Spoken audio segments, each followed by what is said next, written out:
How's it going, everyone? And welcome to another episode of No Excuses on VGJ Productions.com and YouTube.com. The favorite show hosts are still. Norian. And Volacel, and we're here to bring you the latest news and commentary from on all the video games industry stuff for the week, and we have all three of us here today. I can't leave you two alone for 5 minutes, can I? Yeah, bad things will happen. No, Yeah. we need you to Fern, if you're not here to babysit us, bad things happen. Yeah. Incidentally, I've just noticed that this is being very strange. So, why has all my logos and stuff disappeared? What is going on, and why is OBS doing this? Hang on. I will fix this on the fly. And that goes there. There we go. That's better. Okay. So, on the screen today, I'm going to be playing a little bit of Monster Hunter with Ari. This is going to be terrible. Yes. Now, admittedly, Just yes. Just yes. Yeah, my gear is probably a bit better than I should normally have for this point in the game. I've actually got a full functioning build. I have higher level armor than you do, but I don't have a build. Yeah. On the other hand, though, I'm incredibly rusty at World, and I'm also doing the show at the same time. Bad things are going to happen. Also, my frame rate is kind of weird. Why does my frame rate come and go? That's very strange. It's because it's World, and it adjusts your frame rate based on your CPU usage. Nah. Why your CPU usage? Or your GPU usage if you have... okay. I was going to say, that's some incredibly irrational coding, if that's the case. That is. If I go into display... No. Game settings, can I... Oh, that's right, because it's a Capcom game, all of the actual options are outside the game, aren't they? Oh, no, hang on. Advanced graphics settings, here they are. It's all looking fine, not seeing anything crazy in here. Yeah, if you see under variable, it should say prioritize frame rate or prioritize visuals if you scroll it. Yeah. I always keep mine to prioritize frame rate. What hub are you in? I'm over in Celiana. I'm not in the actual hub at the moment. I'm just wandering around Celiana itself. Okay, you're just in the city doing stuff. Yeah. While my while my resolution figures out what planet it wants to be on. Oh my! Why is everything blurry? Oh goodness. So yeah, this is Monster Hunter World on the PC, and because it's Capcom, the PC ports are always a bit jank. Bit janky says. Yes. I'm going for understatement here. Yeah. Oh. Well, you were successful. Yes. I posted a quest for, and it's for Rathian. Rathian? Okay. Which Rathian? Just regular as Green Master rank Rathian. Okay. So yeah. I'm actually at the point in the game where I've got the competent handler. I'm reluctant to move on and get the regular handler back. Let's go Chef's Choice. Whoops. So yeah. We'll dive straight into weeks, because I've had a couple of weeks to do stuff, and in that stuff time, I finished the main story quest in Final Fantasy. Yeah, that bird had depression. So yeah, I was very satisfied with how that all came together. Bringing everything that you've kind of been working towards together, and having the big anime showdown at the end with Xenos was great. Just a great way to top it all off. So, yeah. Without going too deep into it, because there are people who still want to play it and who don't want to be spoiled. Go do it. It's good. Burn, accept the quest. Hang on. I was eating. Now I've got to find where the quest board is. Told you. Rusty. Literally right behind the... Just turn around and walk out. I could have talked to the handler now because you're sitting right there, and yeah, anyway. Alright, so yeah, that's honestly all I got to say about it. It is a very good cap to a very good story. Rathian is central from memory? Just start at point 1. where you say you want to start and where it actually starts you are two completely different things. Yeah, there's a 50% chance you're getting dumped off in the middle of nowhere or right next to the boss. Yeah. Okay, that's the button to do it. So yeah, wasn't expecting that last zone, but it is a very nice short zone and really kind of underlines exactly what Meteion was all about. How she found, only death and despair out in the galaxy. I think the dungeon does a better job. Yep, sure enough. Yeah, that's oh, there she is. Hello. I don't need hot Where'd she go? drinks. What am I doing? And flying away over there.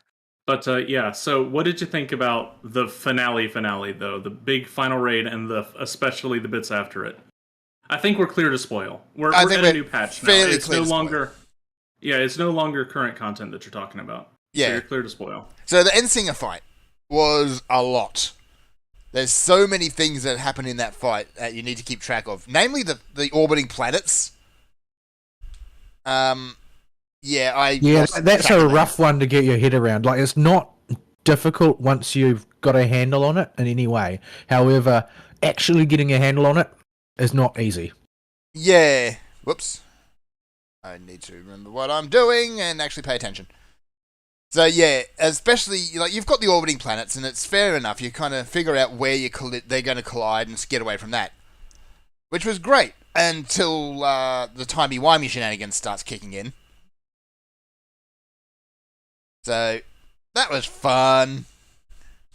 Also, I'm going to do a big no-do, and I'm just going to corner heal for a moment. That's fine. We're just goofing around anyway. Yeah. I don't particularly care if we kill anything.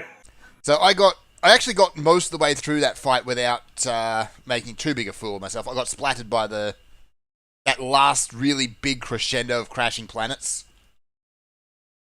Uh-oh. Oh, we both latched onto its head when it breathed fire. No, I was just standing there waving my horn around like an absolute twat. Nope, somebody put it to sleep again. I got bombs. So, yeah, it was a seriously good fight. And then, yeah, capping it off with Xenos at the end was... Like, that Xenos fight actually goes on for a fair while. How about that Xenos character in that fight, though? Where he finally realizes exactly what's going on and basically what he's all about and how to get what he wants. Oh, no, he's going full hand the whole time, mostly. That's mostly what I was talking about. Oh, yeah.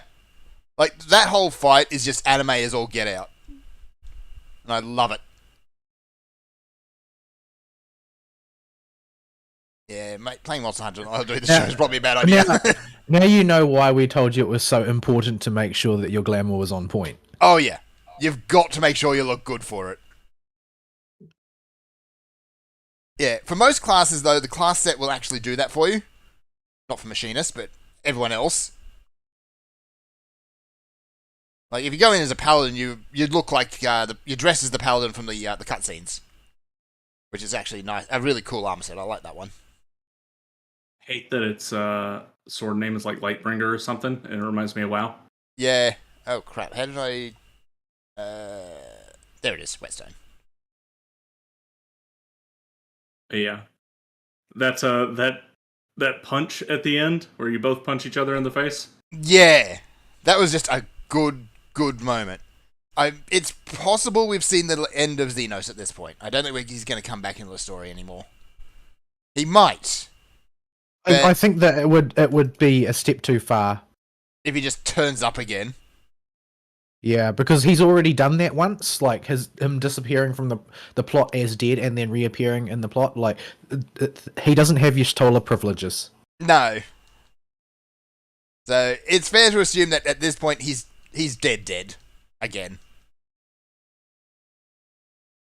But I watched a few lore videos afterwards to kind of get a few of the gaps that I missed, which I actually recommend everyone does. There's a lot of content. There's a lot of content, and it's been spread out over nearly 10 years at this point. So you are going to have missed something. There's a big kind of vagary I found that with regards to Hermes, that they don't gloss over it, they just don't really address it too directly either. and that is the Fandaniel that comes back at the start of or the end of Endwalker is not Hermes anymore. Hermes is dead. That's Yeah, well, I mean, he's still Hermes, and he still remembers Hermes. yeah, but the problem is he also remembers that missing time period, which drove Hermes bonkers. And on top of that, he's also what's his name now? I'm blanking on the name all of a sudden. Large Amon? hat man. Amon? Amon, yes, him. It seems to Yeah. be mostly Amon that's left. Yeah, because I think what happened is when Emmett Selk brought him back that first time, as when he was Amon, is like Amon at that point was crazy. He was just an absolute piece of work. But That's he got one way to put it. yeah, but He was Joseph Mengele. he was, to put it nicely, he was on that tier of evil. But then he got Hermes' memories, and more importantly, he got back that missing period of time, which Hermes didn't have. The events of which is what sent Hermes over the edge. So you've got crazy compounded on top of crazy. So yeah, that I think is the point where Hermes just stopped existing as Hermes. He became more Amon. It sounds like at that point in the Elegant Empire's reign, it was basically had devolved into Dark Eldar society. Yeah, except without the scrotum faces. Would you bet on it? No. Like, it was not a nice. It was not a nice culture, and you get a little bit more insight into that in 6.1 because it's focused around various fallout. Well, there's a lot of material about various fallout from the war that the Elegans were waging on Mericidia under Emperor Xander. Because, you know, Xander just declared war on pretty much everyone. It's kind of what he doed. But there was also another crowning moment in there, which was Emmett Selk and Hitler Deus, after they stopped their Waldorf and Statler routine, when they first pop up, is they remind you that there is a lot of this world that you just haven't seen. And that seems to be the kind of the driving point behind 6.1 and everything that's going to happen next. Because, yeah, you started off as just a regular adventurer, and then you got drawn into all these big events that the Warrior of Light kind of lost sight of originally what they set out for. Well, it's because so much of your career was built around the Echo. Yeah. So, it was good to get that reminder. Also, the slight hint that Emmett Selk may have been held the seat of Azam as well. There's just one throwaway line in there that hints at that. Can you even move from seat to seat? Yeah, apparently? Maybe? I don't see why thought not. I thought he said he was directly accepted into the position of MXL, so he didn't. Yeah, that doesn't make much sense to me, especially considering one of his best friends was Azam. Yeah. The current Azam. Or the final Azam, I suppose we should call it. And the final Azam was put through her paces. Well, her in my one's case. I don't know if Azam's always female. Yeah, Azam flips back and forth. Yeah, the final Azam, at any rate, was put through her paces by the Azam that we're all familiar with. Yeah. So there's not really a space in between. Maybe Emmett Selk might have been like briefly considered for the position of Azam, but he doesn't really seem to have the character for it since he's basically an enormous well of power, and that's his primary attribute. Yeah. And Azam, the seat of Azam seems to be. It's hinted, I thought, to be the most independently minded of the council. You need to have the sort of personality that we've observed that that Hydaelyn has. Yeah. It's hinted actually that the Warrior of Light is as close or the closest to the original Azam. Well, yes, because you've undergone more rejoinings than any of previous Azams. Yeah. Which because means... you went to the first, and you are now the only individual throughout the multiverse that has united with their self from the first. Yeah, But no, I'm not. There's that aspect as well, but I'm also talking personality-wise.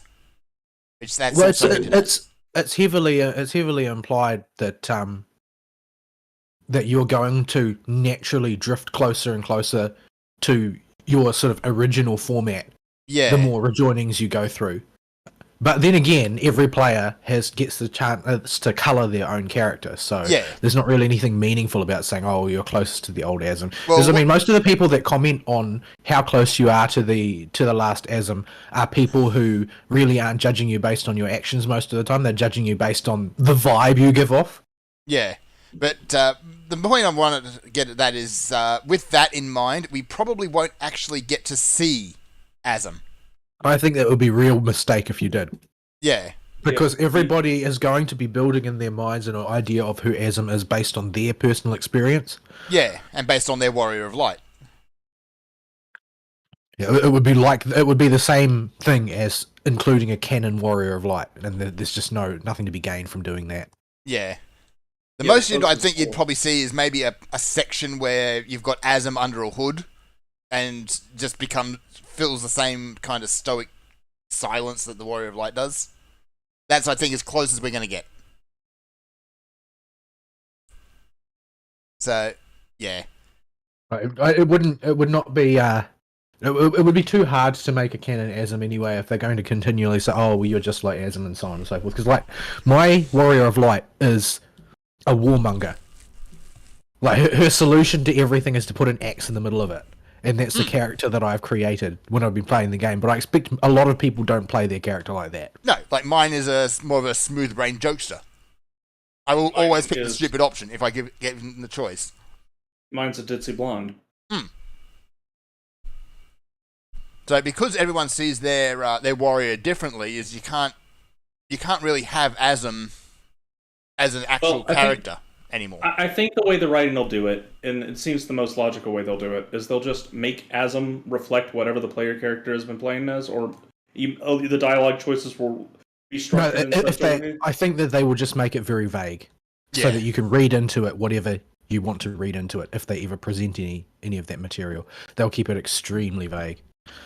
But generally speaking, ever since that time, Fern looked at my character's glamour and said that I'd made Irene from Fate Stay Night. I've basically played my character like that. You had, though. You had accidentally created Rin. And I love it. Gotta love that triple stun resist skill. Yeah. Whoops. So yeah, that was a very good thing, and just having the downbeat at the end, say, okay, well we've accomplished everything. It's probably a good idea to go our separate ways now. Although that didn't last all that long, because 6.1 dropped, and immediately you're straight back into it. Although Well, it seems it like, gets- from everybody else's point of view, is they're just doing their thing, and then the Warrior of Light just turns up and ruins it. Well, it's very heavily implied that there's a reasonable amount of time has passed for everybody to become immersed in what they're doing. Yeah.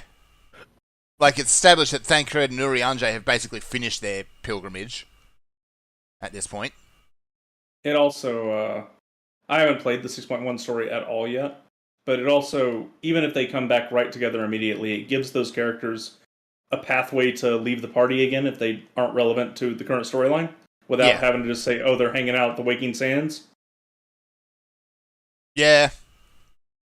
I wouldn't be surprised, actually, if you start to see a few of the Scions kind of rotated out of the story come next expansion.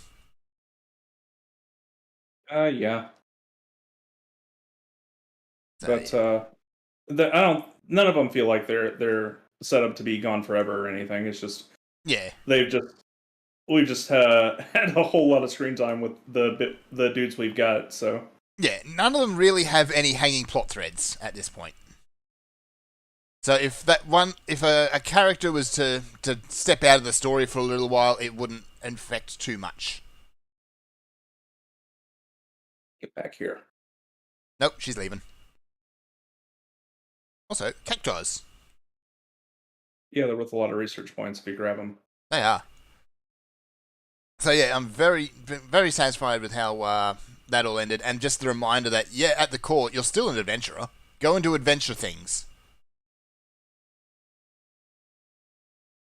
And yeah, even actually, we're doing Smileton was a nice relief as well, because that is the first dungeon that I've seen in 2 expansions where the Warrior of Light is actually excited at the end of it. Yeah, every other dungeon, it's always the resigned sigh that they gave. Yeah, it's well, it's just them helping their rabbit friends who caused a bit of an oopsie. Yes, and who built a environment that would make Escher throw up. I'm not sure if how much of that was part of the original plans. Like, I don't put it past them for that have to been part of the original plan. But I can completely believe if they did that completely by accident, though. So, yeah, it's a fun dungeon. It's just a very light, very silly dungeon that there's no big world-changing things happening. Everything's just light, fun. There's bunnies in the corner arguing all over the place. It's great. I love the music. And the music's just fun, yeah. Every time I queue up for Smileton, I remember my music's off. I turn it back on. Yeah. I've got to do Stigmascape as well, which is a bit more serious. But Loporrits are involved there as well, so... Also robots that seem to have lost the plot entirely. Smileton is the more fun and interesting of the 2 dungeons, I think. Yeah. Even if it is relatively simple. I don't have any more bombs. That's okay, just bop her on the noggin. I need to get my buffs going again. Bonk. Bonk. Oh, she's angry. Don't think, just bonk. Just bonk and honk.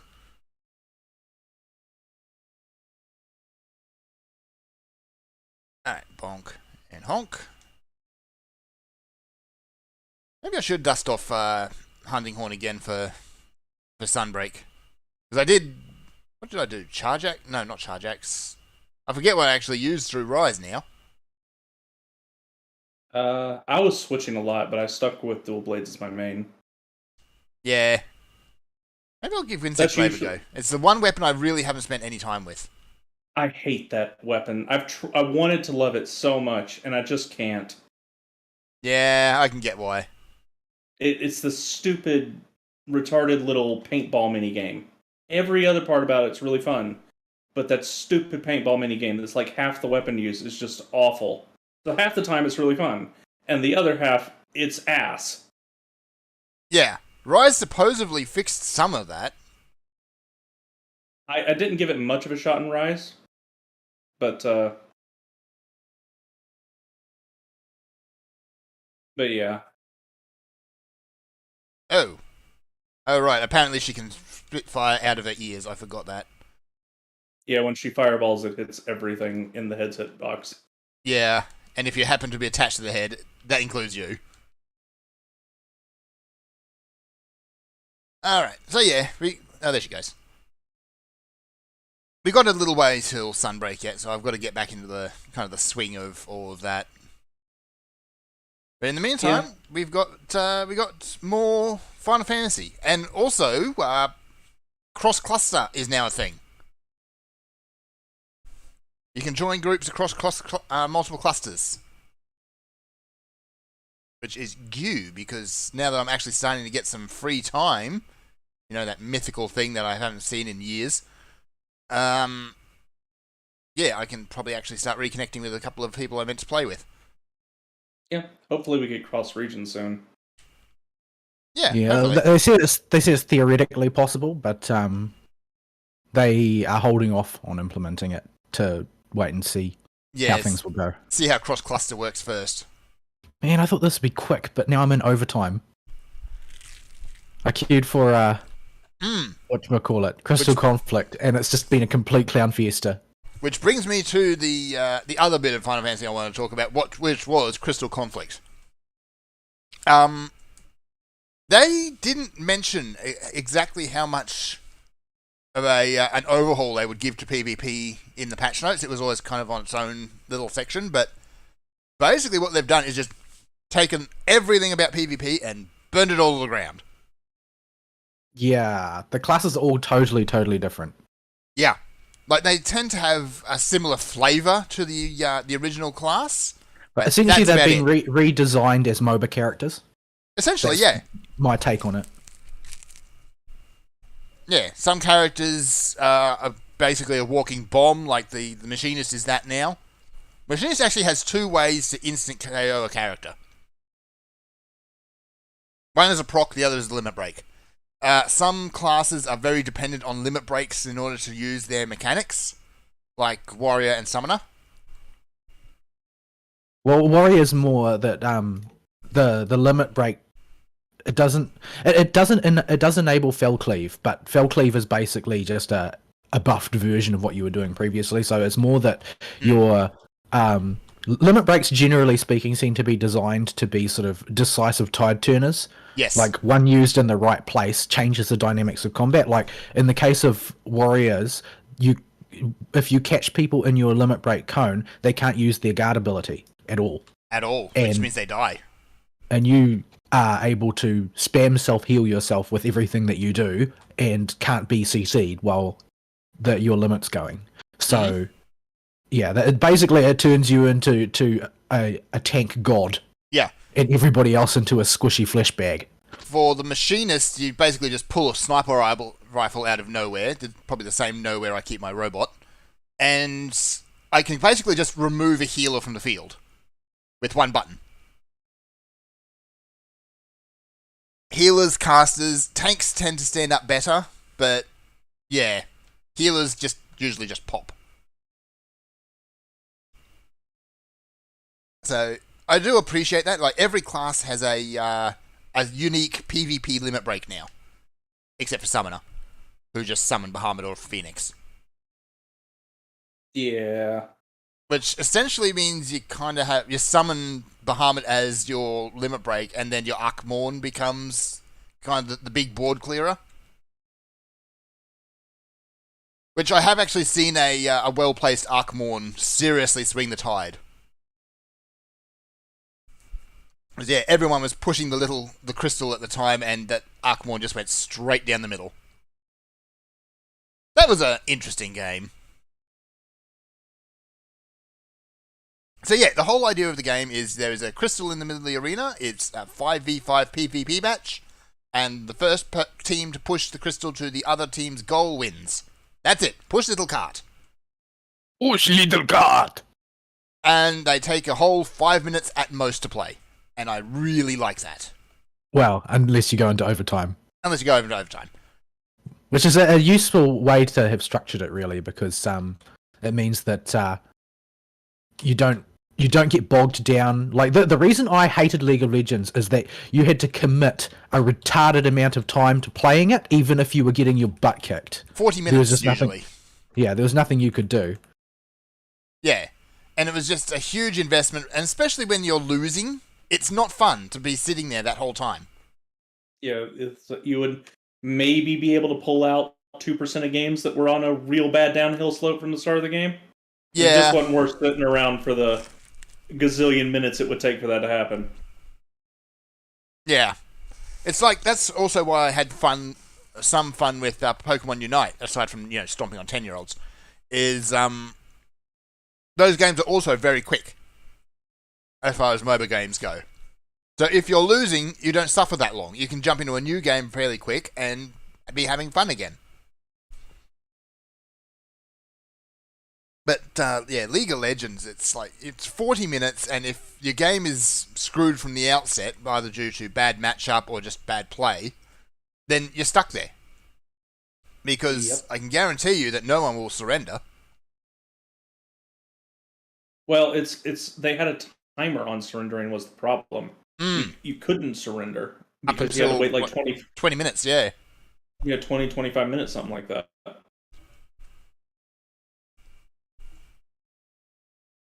You know what I need to kill, Fern? What's that? A Giratotus. Why? because I need Yuckfish. him for The for an yuckfish is the amulet. worst monster. I need him for water resist, and All right, so we're let's wait we're for you gonna to queue it up.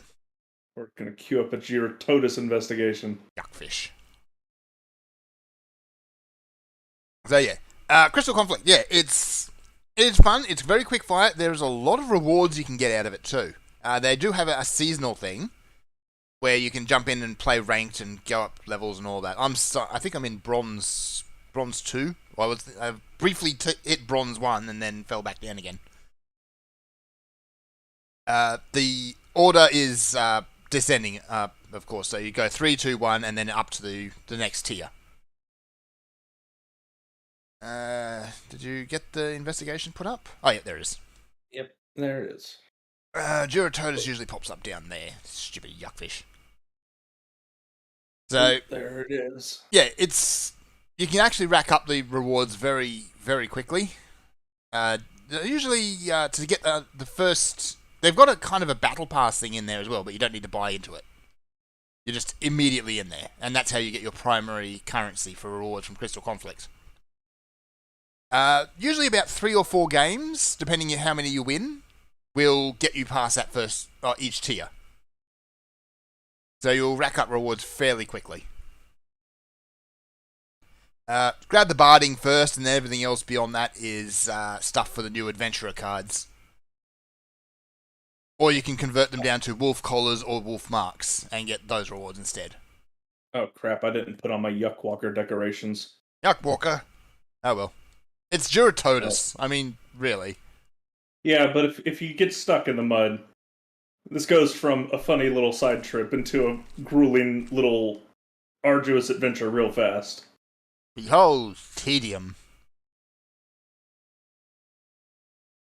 So yeah, I haven't actually tried the revamp of Frontline yet. I need to do that. Because I brought back the Garo event, I want to get the costumes unlocked first, so I can start working on the mounts. So the way that works is every cast you basically use your wolf marks to get a costume set from a vendor in there. Once you have the full set, you talk to the vendor again, who will give you a title. If you equip that title, then you're starting to earn credit towards the 3 mounts. You get, I think the first one you get while having the title equipped, it's 30 Crystal Conflict wins. The second is, I think, 20 Frontline wins, and then the third one, I think, is just 50 wins across the board. I'll have to double check that. So yeah, I want to do that. A lot of the Garo armors actually look really cool too. And if you're in plate, excessively shiny.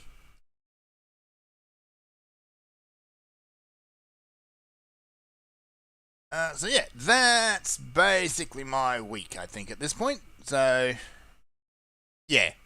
It's been Final Fantasy and not a whole lot of else. But yeah, on the plus side, I am starting to get a bit more free time now, so hopefully I can do something interesting. Like Monster Hunter. Yes. Yes. Vol, what you been up Losing in overtime again. to? Oof. I have had a couple of Doing games which we actually got to the line just before the goal. We had more kills, we had less deaths, we had more assists, but we keep losing in overtime. Because it's basically it seems that there's a tendency for any team that all gets knocked out simultaneously to lose no matter how well they perform at every other point in the fight. Yeah, it seems like once the whole team's KO'd in overtime, that's it. The game's over. Well, no, not even in overtime. At any point during the match, if your entire team goes down at once, because Really? they will be guaranteed to push too much for you to take back if they go into overtime. Okay, I've only seen the whole a full team wipe in overtime, so I've noticed the game end then. But if it happens, No, it's not that it ends right away. It's not that it ends right away. It's that if everybody goes down at any point in the match and the other side doesn't, the amount of pushing they do will be enough to win them the fight when overtime expires. okay, Because overtime is not sudden death. No. It's just extra time, and then if that time runs out, the team which did the more pushing wins. Yeah. So if at some point during regular time your entire team got KO'd, but their team never gets all KO'd at once, there's a strong tendency for the team that didn't get all KO'd to win because of the amount of pushing they would do is too hard to make up for elsewhere. Yep. That seems to be the case. At any rate, it's a fun little game mode, and I do understand the logic behind not allowing people to queue with friends. However, that does wind me up. Yeah, I'd love to be able to do it, even if it's just one friend. But they checking- don't want that. They don't want that perturbation to the balance. Yeah. It's as simple as that. In order to keep it fair, they don't want anybody to be able to stack the deck even a little bit, because one pair of people on voice comms would be a huge advantage, because they would be able to perfectly coordinate their attacks every time, and then every attempt to kill somebody would be a 2-on-1 for that person. Yeah. At best. So yeah, it's not. I understand the logic, but it doesn't make me happy. It still sucks. Like I think that it would be of benefit and it would be popular for there to be a pool that allows you to queue with friends, like the way that League of Legends does have, where you tend to be matched with relatively equivalent teams regardless. Yep. It's not. Yeah, if there's one a pair of players teamed up on one side, it'll try and put a pair in the other team as well. Yeah, and I think that would be nice, because I would like to be able to play with other people, but unfortunately it's not that simple. But yeah, fun little game. I probably won't put a huge focus on it. If I could reliably play with another person, I probably would focus on it a lot more, but as it is, it's just a gimmick. It's just a gimmick for me. It's not any shade thrown against it, although I'm sure that there will be incredibly toxic metas will start to emerge before too long. Oh, almost certainly. There's going to be one job, inevitably, which is going to be seen as the scrub job. Yeah, because this is not balanced. They aren't even really trying. Yeah. But they're sort of loosely balanced, that when combined with the randomness of not being able to choose who you're with, and the rule in which there cannot ever be more than one of each job Per team, yep. so you can't coincidentally stack chain stunning or something like that. Yeah. Like if you were to accidentally roll up 5 warriors, then they could just all use Primal Rend at once, and the entire opposing team would just get wiped out. Yeah, same with a team with more than one black mage on it. People are just going to explode in that hex. Yeah. But because of that, they've got that rule of it. All random. Everybody has to be a different class, and it works as an entertaining diversion. I don't know what it will be like up at the Challenger tier, in Crystal League. Yep. Where everything is going to be hyper competitive, because Crystal League is designed for hyper competitive behavior. But yeah, I think that they'll probably be able to preserve a relative amount of sort of light-hearted fun in the lower tiers. Yeah. Like I've only played a couple matches myself, and I usually lose. So Yeah. which may be my fault, because warriors move very, very quickly, and so the odds that you're going to get out over your skis are pretty high. Oh my goodness, this guy over here by the Aetheryte is called Jonathan Bravo. Oh no, is he dressed appropriately? Yes, he's dressed appropriately, and he is basically standing there stroking his hair. Whoa, Yes! So, there's another downside to Crystal and Conflict, is the amount of people have shown up who are wearing an excessively shiny weapon and a Speedo, and nothing else. Yeah, people are putting a lot of work into their adventurer plate. Something that I've not really played with, but it seems like most people have bent the majority of their efforts towards making their portrait as salacious as humanly possible. I didn't know that this game had that much cheesecake in it, but players have found a way. Yeah, they very much have. And some of them are just absolutely absurd. Ah! What's up, That's Bumbaro? Brr, brr. That's Barbaro. That's what he do. He can just chew on the yuckfish. It's fine. Kulu's here too. Kulu. Why is Kulu here? I don't know, but I'm riding the yuckfish. Okay, or not. Oh, no, I'm not riding the yuckfish. Bambaro, why you ruin everything? Oh, I mean, he just kind of accelerated the knockdown process. Yeah. Ah. So yeah, this is what Bambaro do. This is the best parts of Monster Hunter, when just a random Bombaro shows up and starts mowing everything over while you're trying to fight the yuckfish. Yeah. Do I have any dung bombs? I don't want to deal with this Bambaro. No, just leave him here. It's more fun that way. Alright. He'll go away eventually. When he gets bored. One of them will go away eventually. You said Kulu's here, and I haven't seen Kulu. It said he's over there. He's walking up the hill. He saw this and just was like, "Nope, Nope. I don't want any part of this." So Bombaro interrupted Val's week. Yes. Again, Yes, and what he do. I've completely lost track of what I was thinking about. So yeah, for me, as far as my week's concerned, I don't have a lot to talk about because it was Holy Week. So I've spent the vast majority of the past, since Thursday, in church. Mm-hmm.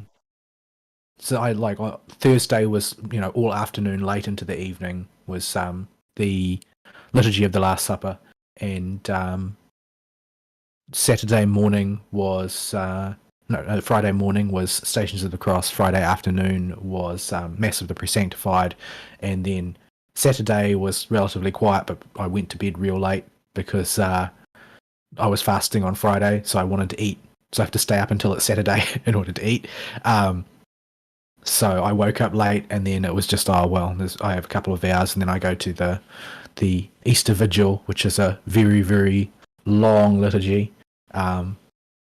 The ritual high point of the liturgical calendar.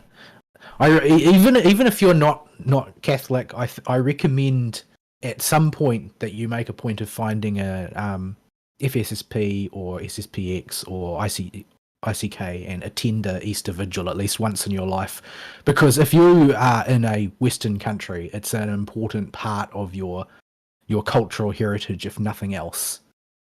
And because this is the Easter Vigil is, in a lot of ways, it's very different to other masses, other typical Catholic masses, even traditional Catholic masses, because it's been preserved from the earliest centuries of the church. So it's missing a lot of liturgical stuff that you might see, even if you are like me and you go to a Tridentine Mass, which is very traditional, dates back to the reforms of St. Gregory the Great. Pope St. Gregory the Great. But the Easter Vigil dates back much earlier than that. It's very, very old. Since the time of St. Justin Martyr, so in the early couple centuries of the church sort of thing, maybe 4th or 5th century. And nothing much has changed. And so it's very, very foundational in a lot of ways to the way Western culture saw the world. Because there was a time where everywhere in the West was a Catholic country, and every single individual living in every one of those countries was Catholic, and all of them that reasonably could would go to Mass for the Easter Vigil. So, yeah, I think it's culturally important, if nothing else. But you've got to find a church that's going to do it correctly, because a lot of them are kind of lazy now and use a modified one, which is short and inconsequential. If you go to a Novus Ordo one, they'll do maybe 5 readings or something as part of the vigil, but the original version of it has 12 very long readings. It's quite long. I see.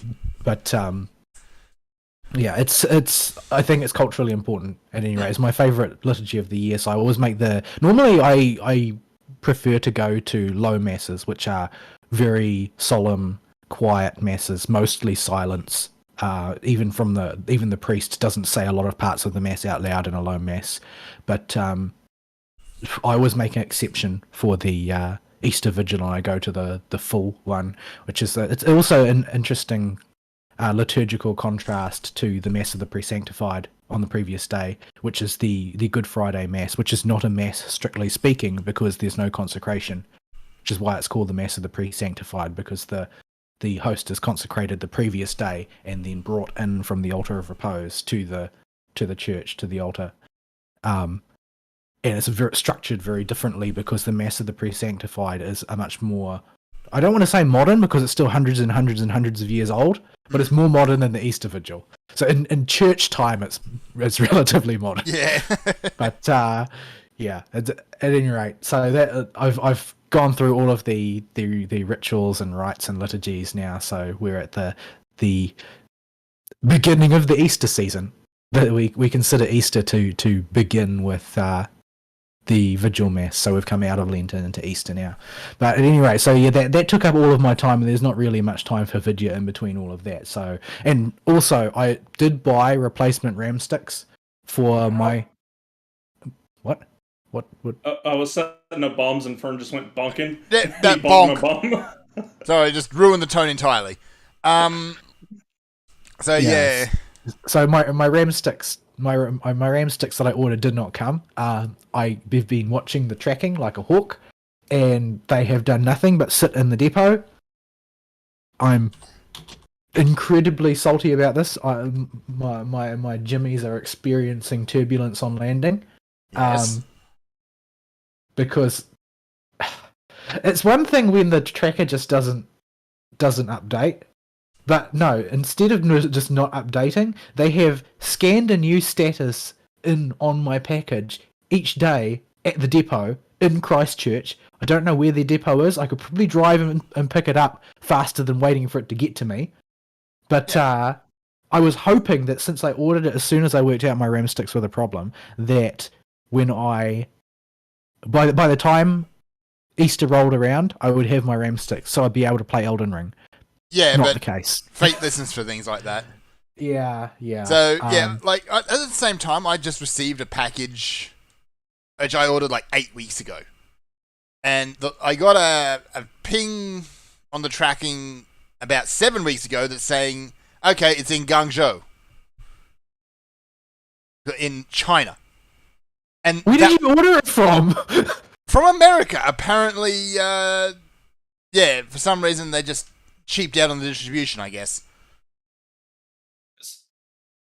It's an American company shipping from China to Australia. Don't you love internationalism? So yeah, and that was where that status stopped. It's just said it's in Guangzhou, and that's it. And then just suddenly turned up 7 weeks later. In a way, I feel bad for everybody that is involved in the shipping process, except for the shipping companies themselves.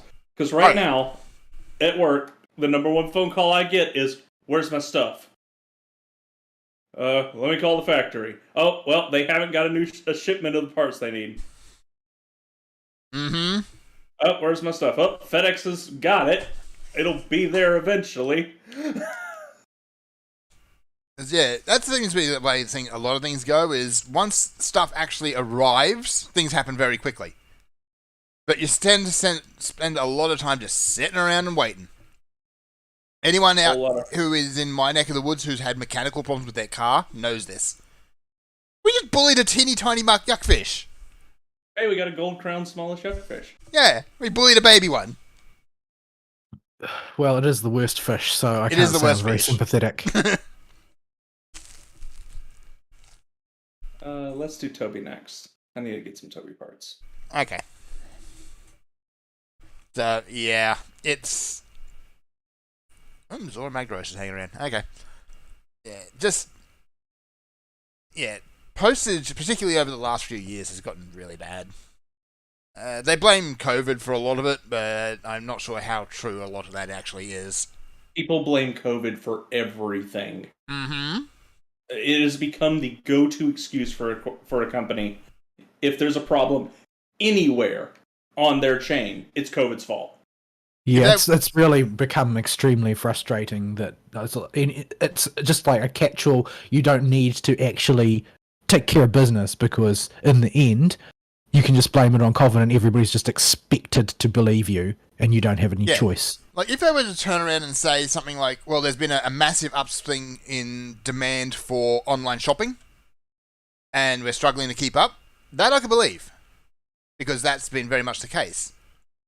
But they don't. They just blame the plague. Quest is up, by the way, friend. Ah, nice. Remember to eat this time. Yeah, it's a. I mean, I do it. mean- I'm not above this little thing that I've noticed. I know But, why you do it, too. It's because it's easy Yeah. and it's convenient. Yes. So rather than go through a fully detailed explanation as to what's actually going on, you just say, oh, it's the coof. Yep. I could explain to you how the supply chain's gotten out of hand, or I could just blame the coof. I'm still I could annoyed, though, explain. because a lot of the Queensland restrictions are being lifted, and there was another round of restrictions being lifted on Thursday. But I work in public transport, so I still have to wear masks. And that's annoying. Yeah. I have gone out of my way to. I might have worn a mask once or twice. Mm-hmm. Ever. Throughout the COVID thing. I admit that working in public transport, at least, there is an advantage to the masks, which is, well, No let's just, reduction. yeah, people have a musk. And it's been nice not having to smell certain people. Oh, what up, Toby? Oh, yeah, we've just been, we just dropped on Toby, have we? Well, actually, I got dropped on a Mandragora. I'll take that. But, yeah, so that's one advantage, at least, for the masks. Yeah, I don't have any choice about masks because there's a reputation that the supermarkets will just call the cops on you and Yeah. claim that you were being disorderly if you refuse to wear a mask because they just that all in for it. But And they just don't want to deal with it. yeah, well, it's I think that it's hard to tell. Now, how do I explain? It's sort of like we're in this situation now where no one is responsible and therefore no one is to blame. So any individual can go out over their skis and do what they want, and the blame won't land on anybody. Uh-huh. So if there's like one person working at the supermarket who's a mask hysteric, and they decide that they're going to persecute somebody because they're not wearing their mask properly or whatever, they can do so, and there will be no means by which you can claim they're being unreasonable because nobody is going to take responsibility for the decision. You Yeah. can just hide behind, oh well, this at this time and these dangerous times, XYZ. It's Yeah. Nobody wants to deal with it, so they just take the cop-out answer. Yeah, but I think that we're going to gradually see it wither, and the fact that it's so entrenched at the supermarkets here, which is a place everybody essentially has to go, is all that's really sustaining masks in this country, as far as I can tell. Because you needed, in order to eat, to wear a mask, everybody just got used to it because Yeah. they didn't want to end up in jail. After they launched the mandates the first time, and the people got dragged to prison allegedly for creating a scene or whatever, being a public nuisance. But as far as I can tell, that public nuisance was simply refusing to wear a mask because there's no like there wasn't a legal obligation to originally, Yeah. but it basically created an environment of fear where everybody was afraid that, you know, everybody around them would just call the cops because people got into the habit of doing that. You know, there's that tiny percentage of society that just delights in being a narc. Karens. Yeah. Hey, And if we're going to if- jail Karens, I'm all for it. we should be so lucky. No, Yeah. no. Unfortunately, COVID created a situation where the Karens ruled society. Yep. And so yeah, it's going to take a long time for that to fade away. The country is now extremely divided over the mask thing, because basically it's the media's fault, and this is the same in most countries. Like, the media worked overtime to create this sort of phantom section of the population who are essentially trying to kill people. Yeah. I think, thankfully, Australia's kind of reached a point where even the most adamant defenders of the overreach are just well and truly over it. Nobody cares anymore. So, if a Karen comes up and starts carrying on about masks, then people will just say, "Shut up, Karen." Yeah, I'm hoping that it's all just gonna to wither away before too long. Yeah. Like, there was It's that... gotten to a point, yeah. Yeah, there was that announcement of the new strain, Omicron, whatever it was. That's who cares. Nobody cared. Not a single person cared. I'm not allowed to say what I really think of it, but No, you're not. you can infer, and whatever the most extreme opinion you are imagining right now is, go further. Now go further than that. Okay, you're in the ballpark now. Now go further. That's where I'm at. You don't know where I'm at now, and if you're actually over there, we're in deep trouble. So yeah, I'm glad that everything's at least starting to wind down one way or another. It's I hope that it continues to wind down, but I 100% expect them to just bring it all back. yeah. In the U.S., they're trying real hard, because a certain political party is gonna get shellacked if they can't make magical mail-in ballots appear. Not commenting on any election that happened previously, just saying that this time they will get absolutely slobber-knocked if they can't magically make a million mail-in ballots appear overnight at the last second and make the graph have a straight vertical line on it. Yeah. But and the reason I'm worried about it is because they straight up told us they were going to here. Like, Jacinda came out and said that she wants to bring back everything every winter to stop people catching colds.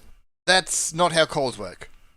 She doesn't care. No, she doesn't. It's not how COVID worked either. No. And and it's obvious because we had the highest case rate on Earth. Like, after all of the idiotic gyrations that our government put everybody through in order to try and control this spread of the common cold, then they ended up with us having the highest case rate anywhere on the planet in the end, because that's what happens if you actively try and prevent people catching the cold that is going around, and then you open the borders. Well, suddenly everybody catches a cold, don't they? Because they didn't get the latest one. Mm-hmm. But it's almost like there's this thing called an immune system that needs exposure to the world. Damn it, why is this Bamborough here? Everybody around me keeps getting the coof and self-isolating because of it, and they get their week off work. And I went out of my way to not get immunised. Well, not that you get immunity from the shot. I went out of my way to not get the shot. I didn't get the second shot. I didn't get the booster. I didn't get the second booster because I wanted to get me some of that sweet, sweet COVID sick leave. And I can't catch it for the life of me, and everybody around me is getting it. Oh, I know that feel. I wanted the week off, but I deal with the unwashed masses, and you think I caught it? I catch all the other colds. Like, it's just part of going to a very small Catholic church, which is full of children, and children are basically disease farms. Yes. So you're gonna catch something, but I can't get the coof. I can't get the one that you're allowed to stay at home for a week and relax. Oh yeah, I got the. I just got a cold the other week, last week actually. Yeah, I had one this week past as well. Yeah, not COVID, so no time off. It's pain in the butt, man. It's not fair. Like my friend in the UK, he got the Delta one back when that was all the rage, and that's supposedly worse than the one that's circulating now. But he said that it just made him feel tired for 3 days, or something like that. He felt tired and kind of sick for 3 days, like he had a cold. Yeah, because it's a cold. I know someone up in. I'll take that. I'll take that to allow me to have the other 4 days to chill at home. Yeah, I'll take I it. don't I don't think they appreciate how much people who work hard want that holiday time. But Yeah. no, can't get it. Can't get it. Everybody else is gonna get it. Everybody else can get their time off, but not me. Oh no, no, no, No. no. Nah.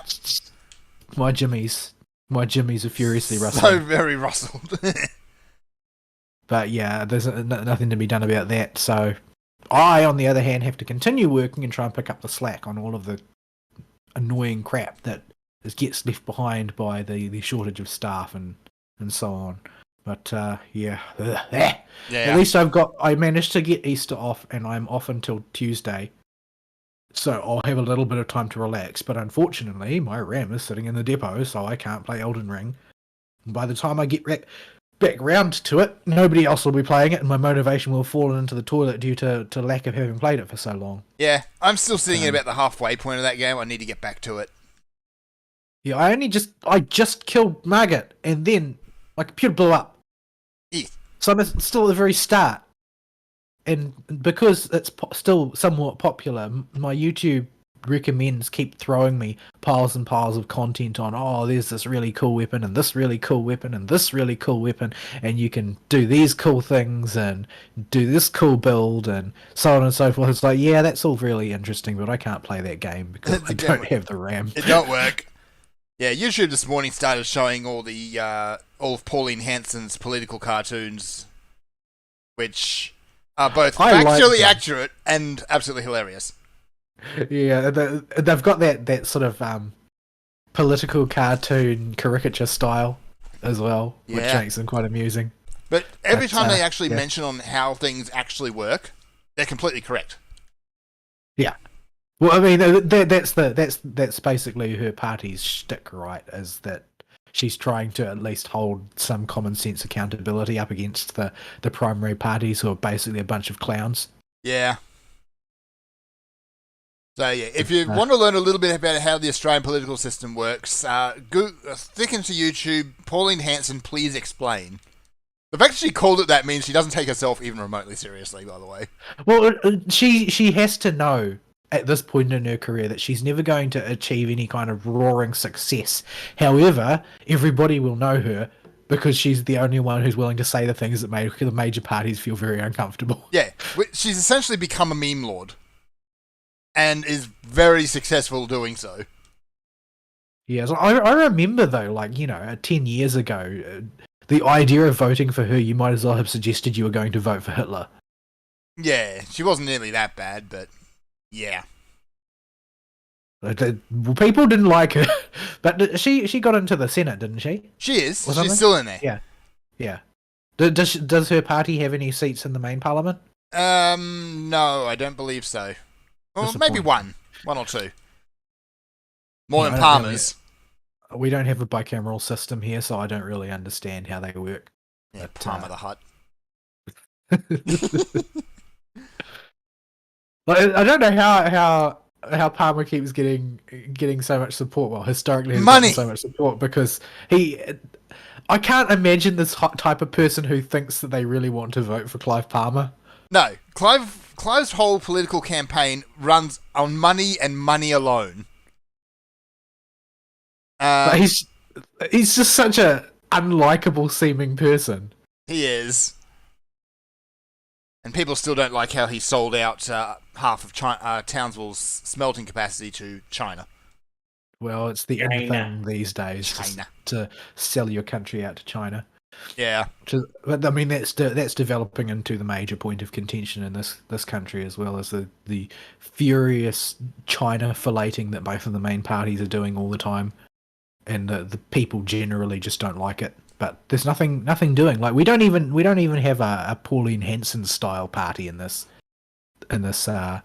country. We had a party that had styled itself as libertarian, but they went all in 110% on the COVID restrictions and claimed that it wasn't far enough. That's Yeah, not what so- libertarian is. So their reputation imploded overnight. Yeah. It would when you basically undermine your entire political platform. Yeah, just I don't know. Anyway, Why is this So- Bambaro dancing on my head? I don't know, but yeah. So what else? Let's see. Yeah, I don't think I've really played much in the way of video. I'm going to begin resuming watching anime again. Supposedly there are a few bangers this season, but you know a lot of it looks like trash still. We'll have to wait and see. I did finish up the Dolls Frontline anime last night and took a bit ending in a disappointing way. Like I felt like nothing got resolved and it just sort of stopped. Maybe it has a bit more heft for people who are really into the game, but me not really knowing much about the game since I didn't play it for all that long, since it's really freaking hard. Well, it's not so much really hard as there's an awful lot to comprehend before you can play it even serviceably, and there's noob traps galore.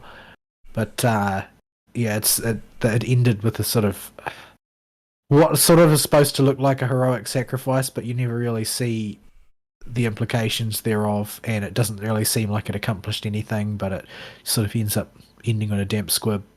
Like, there was supposed to be 2 episodes to round it out, and they compressed it into 1, is the way it feels. Yeah. Which is often the case with these things. But, yeah. FGO is in a break week, more or less.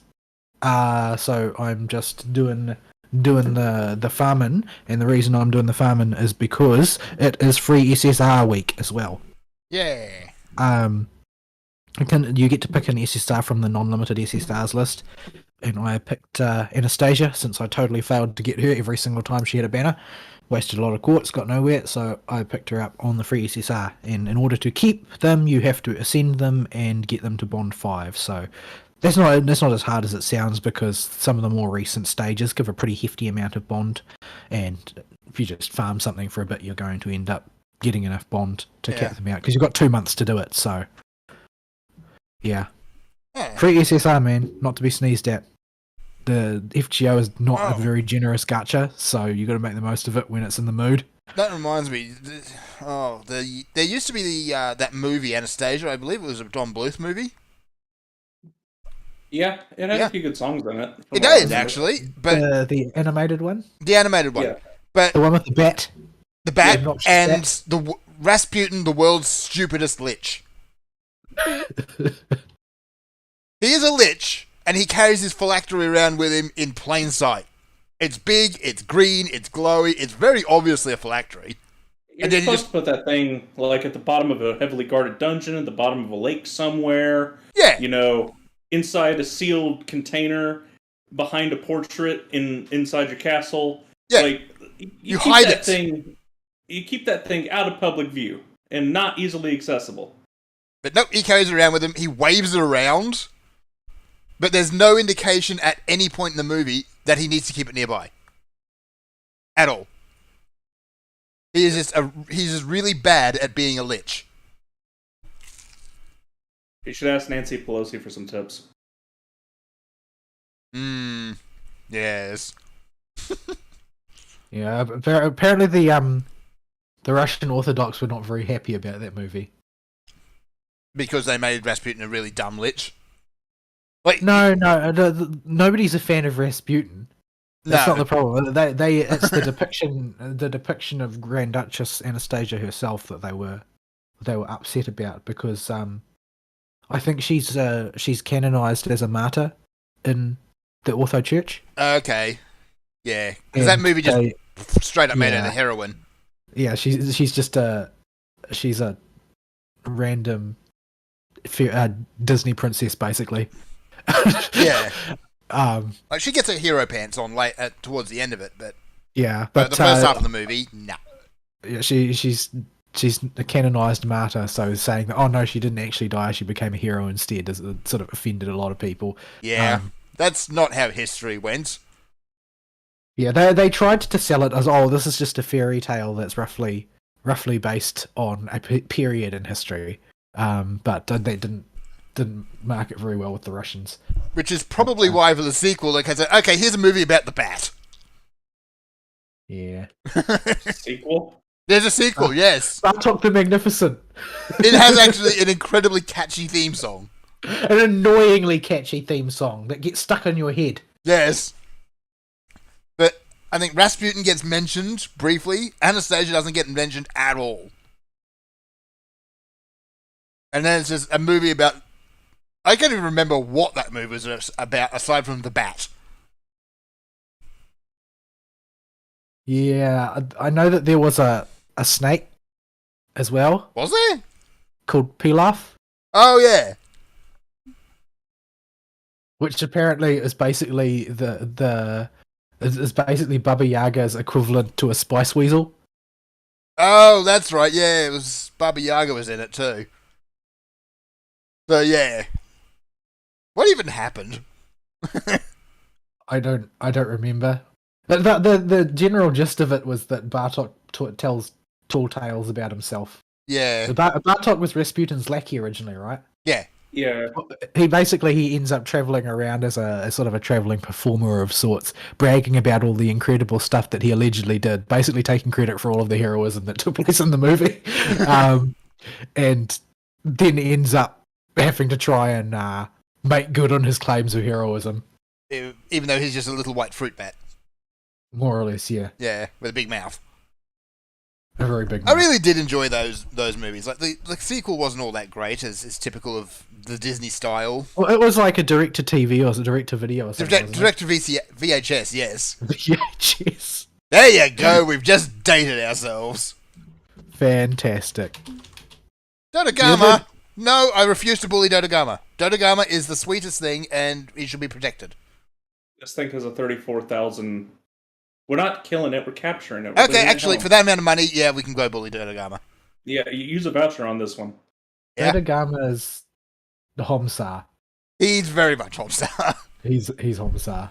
Don't worry. We're not gonna kill the Dodogama. We're gonna bring it home. We're gonna bring him home, and he's going to be our pet.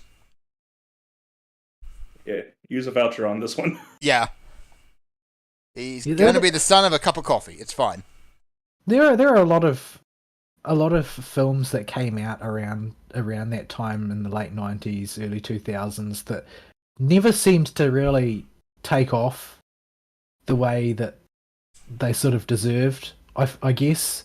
Like, and they don't get remembered very much, except occasionally through memes. Like, one of my favorites of that era was the Prince of Egypt one. I did enjoy Prince of Egypt, actually, yeah.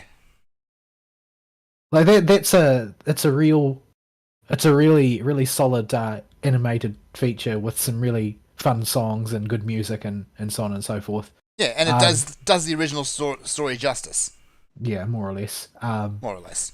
They don't try and tamp down the religious themes out of existence, which is what they would do these days. Yes. Which would kind of break the story, wouldn't it? It kind of removes the entire point of the story.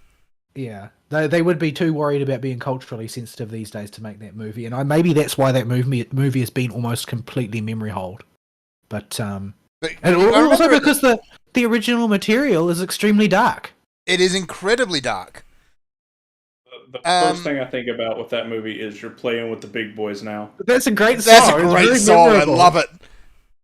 But yeah, like at the time, that movie got a lot of praise, both for its presentation and for its dedication to the source material, And then it basically vanished. and then basically vanished. I mean, around the same time was also the Road to El Dorado one. I've never seen it myself, but I enjoy it's Road very- to El Dorado. It's It's fun. very well loved, but it only really is remembered in memes now. It's all memes. It was a bit harder for children, I think, to understand because a bunch of the jokes were. What? It's also a previous generation's story. Like the Yeah. whole Legend of El Dorado thing is not really. It hasn't been conducted through into the popular culture, much like the story of the Exodus hasn't really been conducted into popular culture. If you watched what was it, Charlton Heston, 10 Commandments as a kid, like I did. No, I don't. Maybe I that- would. Yeah, It was one of the most famous movies on Earth ever of all time. But the generation that was familiar with that movie, they provided the sort of the soil in which you could plant the Prince of Egypt story for the next generation of kids. But after that, the story of the Exodus is basically only communicated through religious families now. To be fair, Right. other attempts have given us products like Joshua and the Promised Land, so... Yeah. Yeah. They haven't But, exactly done themselves any favours. And the thing is that the Legend of El Dorado sort of myths don't even have sort of a religious basis to continue promulgating them through the culture. So by the time the El Dorado film comes out, it's like there's not really anything there anymore. There's not really any cultural reference point. Actually, another movie which suffered the same fate was Atlantis. Yeah, I remember that was sort of like the last big hurrah for conventional animation. Yeah, I Before love that everything movie. turned into Pixar dross. Yeah. Now, I really love that movie, but no one talks about it. And people who do talk about it, there's been a few who have actually just decried it for whatever reason. Is Yeah, it like, maybe because of the shoehorn in love story, which I'll admit is a bit meh, but everything else about that movie was great. Yeah, I'm not sure what it is about, like why there's such a love affair with Pixar. I think it's people who are nostalgic for Toy Story, essentially. Pixar Well- apparently has been relegated to just making low bottom tier stuff at the moment, though. Yeah, like the holiday specials. Yeah, Well, yeah, Pixar was it was a novel thing when it came out. Seeing that CG animation that when we were real little, when But- nobody was doing that yet. But I And mean, like, I don't know. Like, it was novel when Toy Story came out, but only Toy Story. Like, Yeah. by the time they made like Monsters Inc., which is still Oh, an yeah. eternity ago, that Shrek had already come out, I think. I forget Monsters Inc. exists. When I think of older Pixar, I think of like A Bug's Life and Toy Story, and that's it. yeah. Bugs Life, Right. Toy Story, Monsters Inc., and yeah. A Bug's Life is a franchise that is so dead, Oh, that franchise went nowhere. which is surprising considering the background competitor that it had was Ants. Yeah, which Which was is a movie awful. about socialism. It was just generally quite awful. I've watched that movie so many times because even though it was supposedly a kids' movie, it was dark, unbelievably dark. Well, not like Watership Down dark. Oh no, Watership Down is just pure crystallized depression. It's designed to break children. Yeah. I've never even seen it myself, and I have zero desire to. Hey because kids, you want to see why your everybody- parents drink? Everybody seems to have been traumatized if they saw it growing up. Yeah, like Watership Down, it's impossible to watch it and not be sad. Yeah, but I generally think that the DreamWorks stuff has been on average better than Pixar's. A lot of it, So- yeah. Like, because I mean, Shrek is legendary now. Shrek is legendary, as is Kung Fu Panda at this point. Yeah, Kung Fu Panda's great also. And the fact that they actually kept that franchise going and kept it, not terrible. Yeah, I actually really like the second one. Yeah, the I third like the movie. second one a lot. Third movie with Peacock Gary Oldman, I think it was. Was it the There's- third one? That was the third one, yeah. There was 3 movies, a TV series, which ran for a few seasons. And there was a bunch of other stuff that really went into that franchise. So you had Shrek, you had Kung Fu Panda, and you had How to Tame Your Dragon. Yeah, that one never really got much mileage with me. The first and I the third watched it movies with of that the- were good. The second one was It's kind only of because forgettable. the only reason that you say that is because it was Baz's avatar on the forums. It Yeah. could be. There was also the one that I don't like that seems to be popular at the time was Madagascar. Yes. Yeah, I never got that one either. Basically, I don't like almost anything that what's his name is involved in. That Sacha Baron Cohen. Yeah. He's not as funny Like- as he thinks he is. No, he's not anywhere near as. The only thing that I thought that he did that really resonated was Ali G into house because you have to at least be sort of passingly familiar with British like chav culture in order for that to land. Yeah. But that was purely designed to be comedic. Yeah. And I don't have a high opinion of it, but it was at least watchable. Like the thing that I remember the most about it probably is that one of the politicians that they interview was Jacob Rees-Mogg, and he's still in British politics. He's like the very, very picture of sort of like an old school aristocrat that's still in the House of Commons, and he's sort of very archetypically kind of a toff, and it comes out of everything that he says. You can tell he's upper crust. That's just who he is. He's a very traditional Catholic, which is sort of the only thing about him that's out of line with the British establishment. But Ali G clearly had thought that, well, I say Ali G, I mean Sacha Baron Cohen, he clearly thought that the section where he's trying to punk Jacob Rees-Mogg was making Jacob Rees-Mogg look really bad. But it absolutely doesn't. He looks like he's being incredibly patient and incredibly reasonable the entire time, no matter what ridiculous crap gets thrown at him. Because, you know, Sacha Baron Cohen always operates that way, right? Yeah. He will interview someone unsuspecting and basically throw crap at them and try and get them to react. And Jacob Rees-Mogg is like pure stiff upper lip British the entire time. He's perfectly level-headed and perfectly reasonable the entire time, no matter what he faces down. And the idea that was supposed to make him look bad just seems absurd to me. But yeah, Sacha Baron Cohen is basically insane. Yeah. He's got a messiah complex, and generally speaking, is like, I think he thinks that he's going to lead the Jews into the promised land. Yeah. Okay. He's got issues. He's got issues. Like he is one of the most immoral people on the planet as far as the sort of material that he pushes out into the world and his effect on culture. And yet he thinks that he's like, you know, a super religious Jew somehow at the same time. Okay. He's one of those people who will default back to being a Jew every time there's any criticism of him. Yeah. But yeah, I don't even know how we ended up talking about this. Yeah. Oh, because We I ran picked our way. Anastasia. Because we picked Anastasia, and we've just tangented all the way to Sacha Baron Cohen. Yeah, so that's the only thing going on in FGO at the moment. Well, let's make one more tangent jump, shall we? All right. Gilbert Godfrey passed away. Oh yeah, that's sad. Most Most people will know him as Iago. That's where most people will encounter him. Yeah. He's been but in a lot of stuff, though. He's been he's mostly bit parts, like or appears as himself in sitcoms and stuff.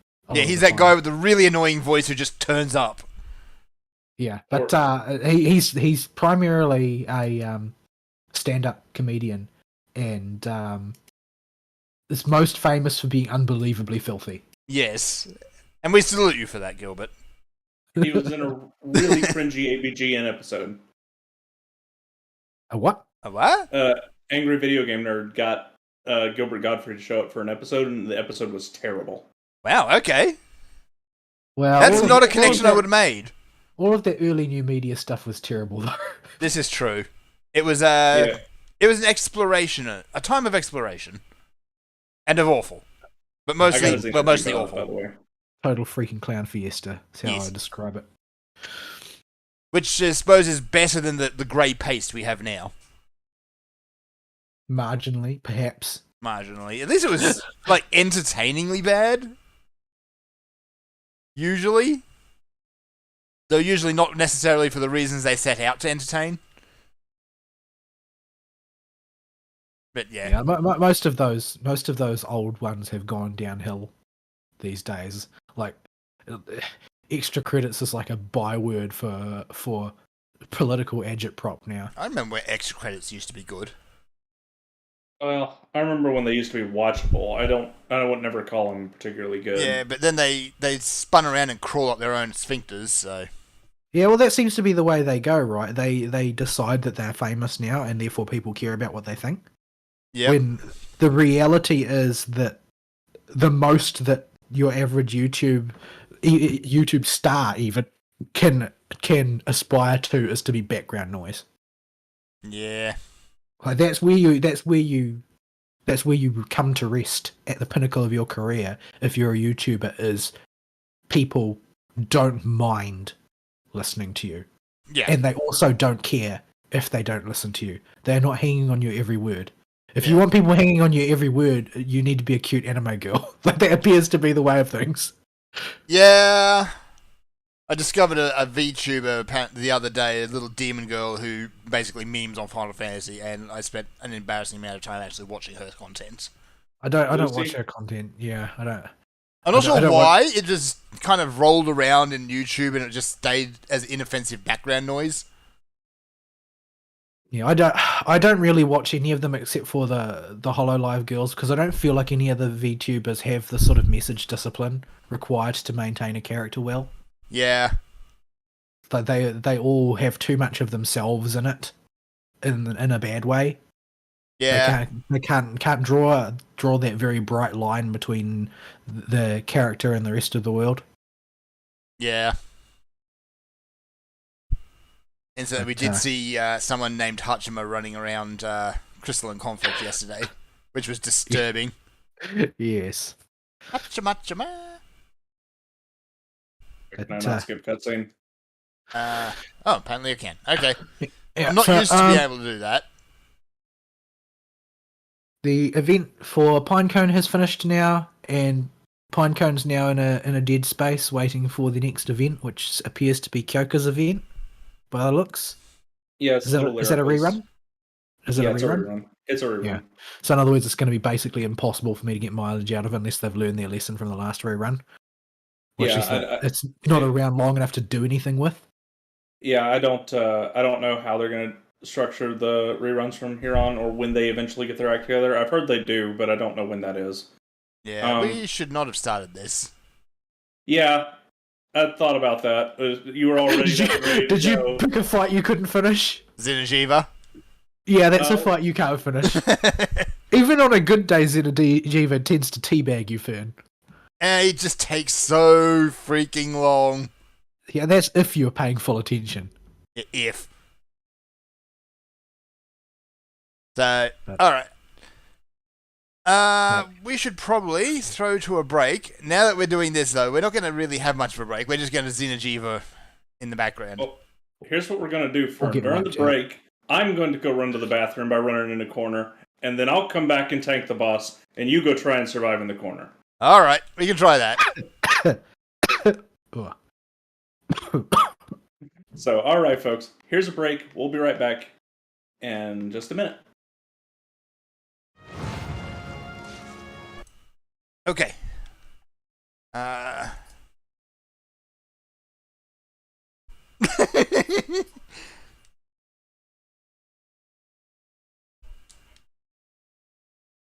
I'll try not to, but I'm waving a giant dragon around here.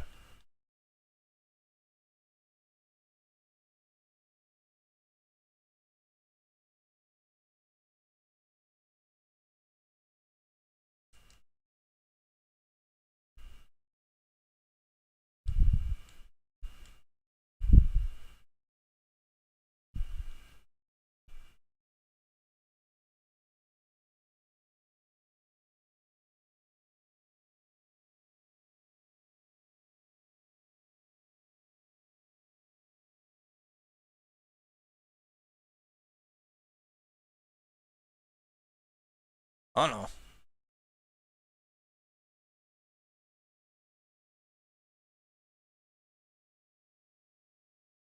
Yeah, he just made a beeline to you.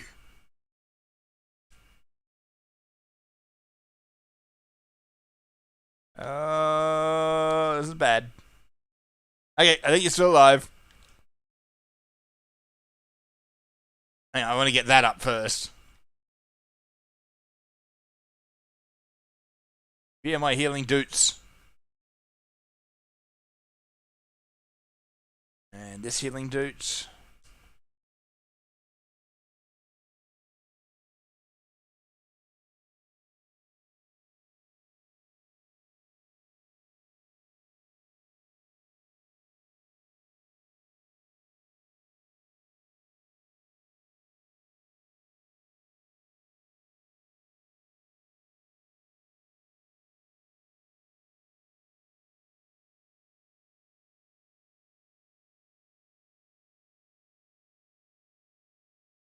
Almost as bad as fighting Xeno'jiiva while we're trying to take a break.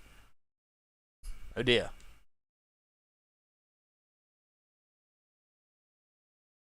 Oh no.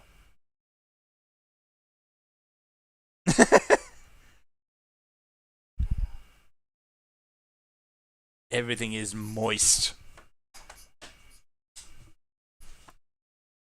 Okay, I've got passive healing going. I'll be right back.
Okay, I'm back, and I was laying flat on my back in the dirt. That's fine then. Alright.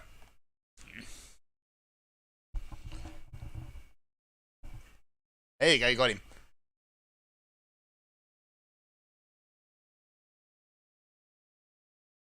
Alright. Shall we get back to it? Alright, as long as he doesn't look my way in the next moment. Okay, that's fine then. Alright, so bring us back then in a 5, 4, 3. Hope you were entertained during the break by me and Fern clowning it up on Xeno'jiiva as we played tag team to go take a break. Yeah, that was bad. I mean, just to make things even worse, I'm not using my main weapon. I switched to longsword for funsies. Yeah, thank goodness for healing honks. Also fire. I'm on fire. Fire is bad. Fire is bad. Do you remember your fire handle? Now I've got to get all my buffs back up again. So yeah, that was the break, and we're still going with Xeno'jiiva, who is a very unpleasant fellow. Yeah, I figure we haven't killed him that many times since it's a new file, and you need a lot of Xeno'jiiva parts to go down his tree. You really for do. The dragon, for the light elder seal heavy dragon damage stuff. Yeah. Uh-oh. Yeah, we're fine. It's just ground tremors. Now! And the explosion. So is animation locked? I'm just trying to get his tail. Anyway, we're still on Balls Week, I think. Yeah, but I don't have anything else to say because I don't know anything about what's the events coming up for Pinecone. I've hit level 80 on my account, which has been a relief because now the bonus shop actually stocks stuff I can use. So yeah, that's good, but it's still an enormous slog until I feel like I'm caught up, and I'm still losing every fight in the arenas because I just don't have the supports necessary to make good teams.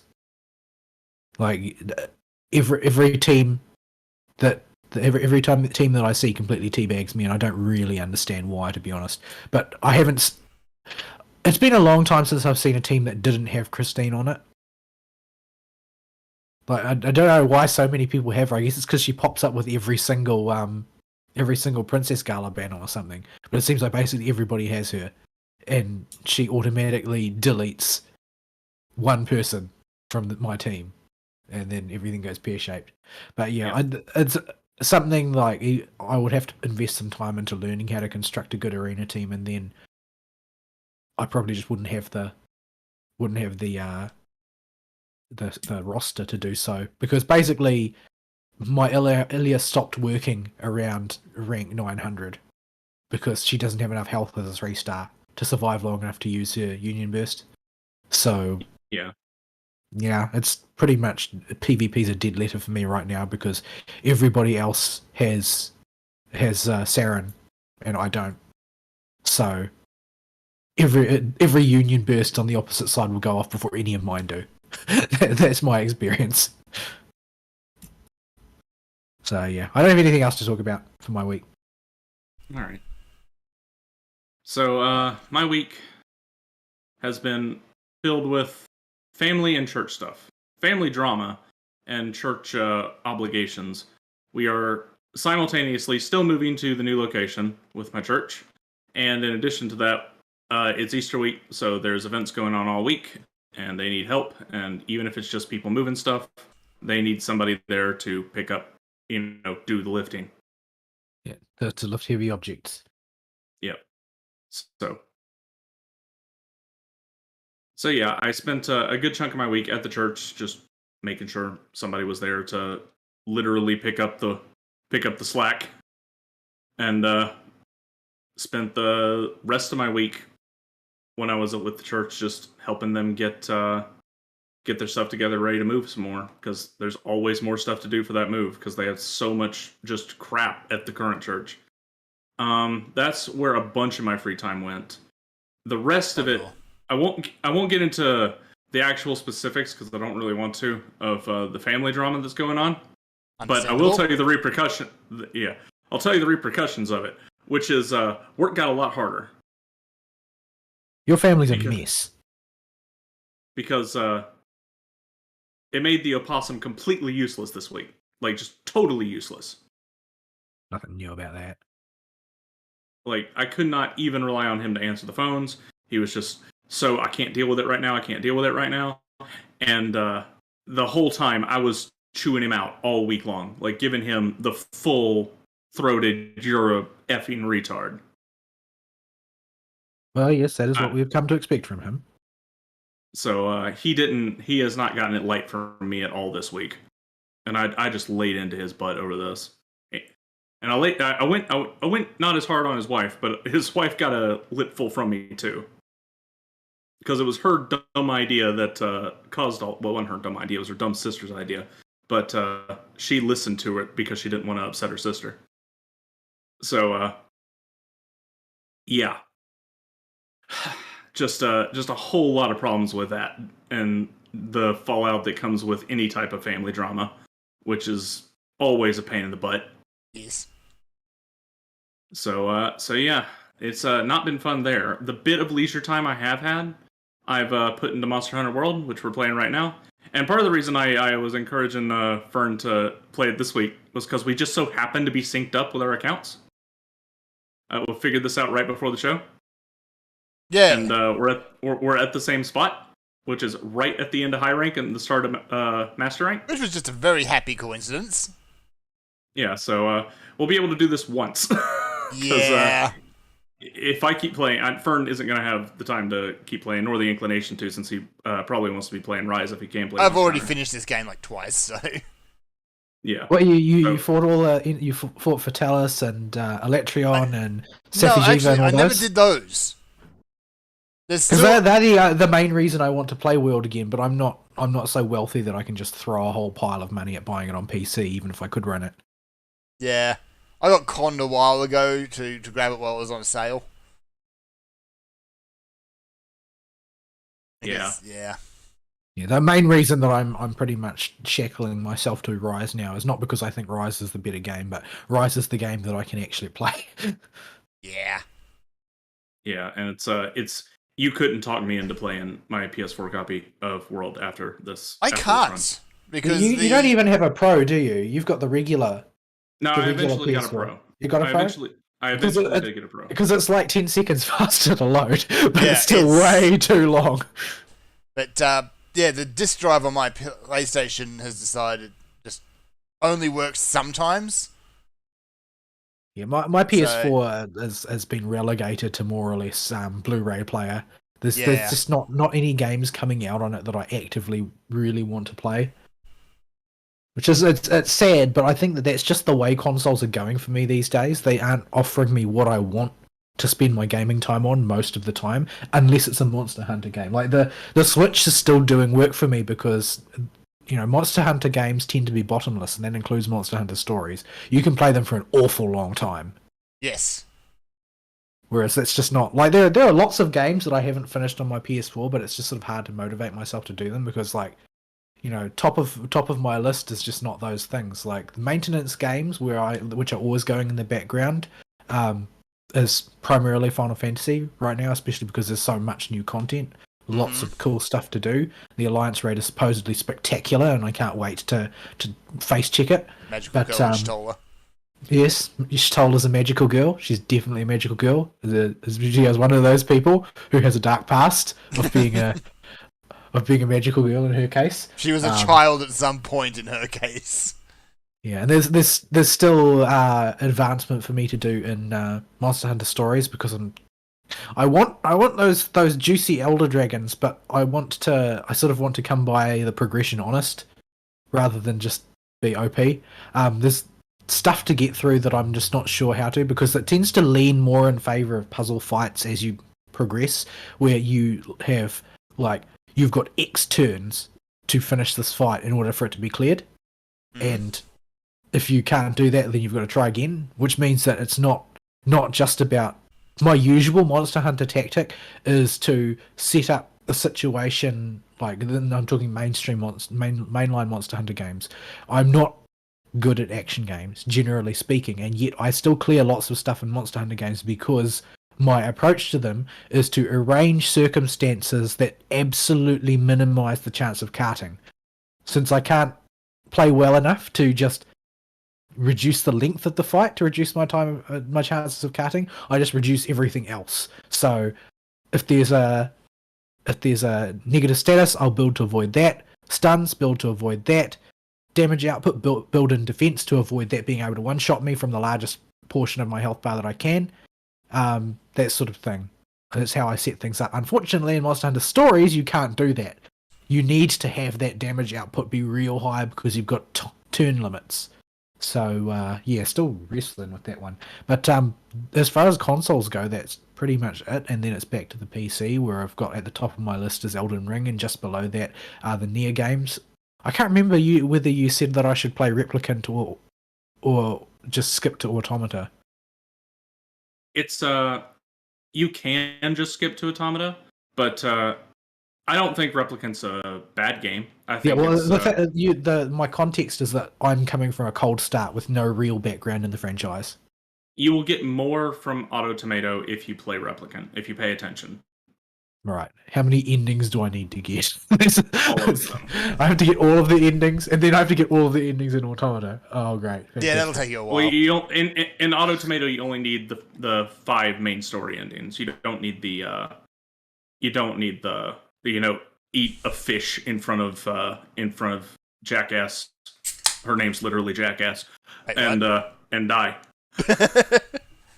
What? Yeah, the androids are allergic to fish, so if you catch a specific type of fish, their system can't process it, and they just die. So if you eat a fish in front of a character called Jackass, you just the game overs and gives you a unique ending. Why would you do something so stupid? Or use self-destruct in the bunker. Yoko Taro has issues. Yes, he does. So you don't need all the weird endings like that, but you do need to get the main story endings. There's 5 of them, but it amounts to 2 playthroughs of the first half of the game and 1 playthrough of the second half of the game. Because you can literally load up chapter select after you get ending C or D, and just replay the final chapter twice to see the other side of the story. Right. Anyway, yeah. So those are higher on my list of things to play, and I have a ton of other stuff on my list of things to play as well. And it's always going to be that way. I don't think that there's actually a conceivable possible world in which I get caught up on my backlog. Yeah, no, it's I've just I've just stopped buying accepted on games. them. I've stopped buying same. games. Like you still buy every freaking Castlevania game that comes out, every Metroidvania game that comes out. Oh, I thought you meant new games, but yeah, I don't. Other than Elden Ring, I can't think of any recent-ish new games that I bought. I heard that there's another Metroidvania Toho game coming out soon. Oh, if you really hate yourself. The first one wasn't too bad. In fact, the first one was it's not easy. it's not a sequel. It's like it's just another game. It's done in a different art style. There's one artist I can't remember who it is. They do Toho art, but it's all very very dark and gothic in style. Neat. I think. And they seem to have I doubt it's the same person, although it could be, but they seem to be taking a leaf out of that book. I'll see if I can find an article on it. I don't even know where I heard about it. It's something that I woke up and it was lodged in my head as a thing that is now true. So I'll just flick through Gematsu and see if I can find a notification of it or something. But Toho to me is completely alien. I know it's bullet hell, and people love it, and I'm crap at it, and that's about all I know of Toho. I'm also extraordinarily poor at it, but Yes. but I love the music, so. Well, yeah, the music's great. But I've tried to play a Toho game once, and I had absolutely no idea what was going on. I can't even remember what game it was. Yeah. This is not. Is this the? No. I think I'm looking at the wrong article. Oh, this is an old article.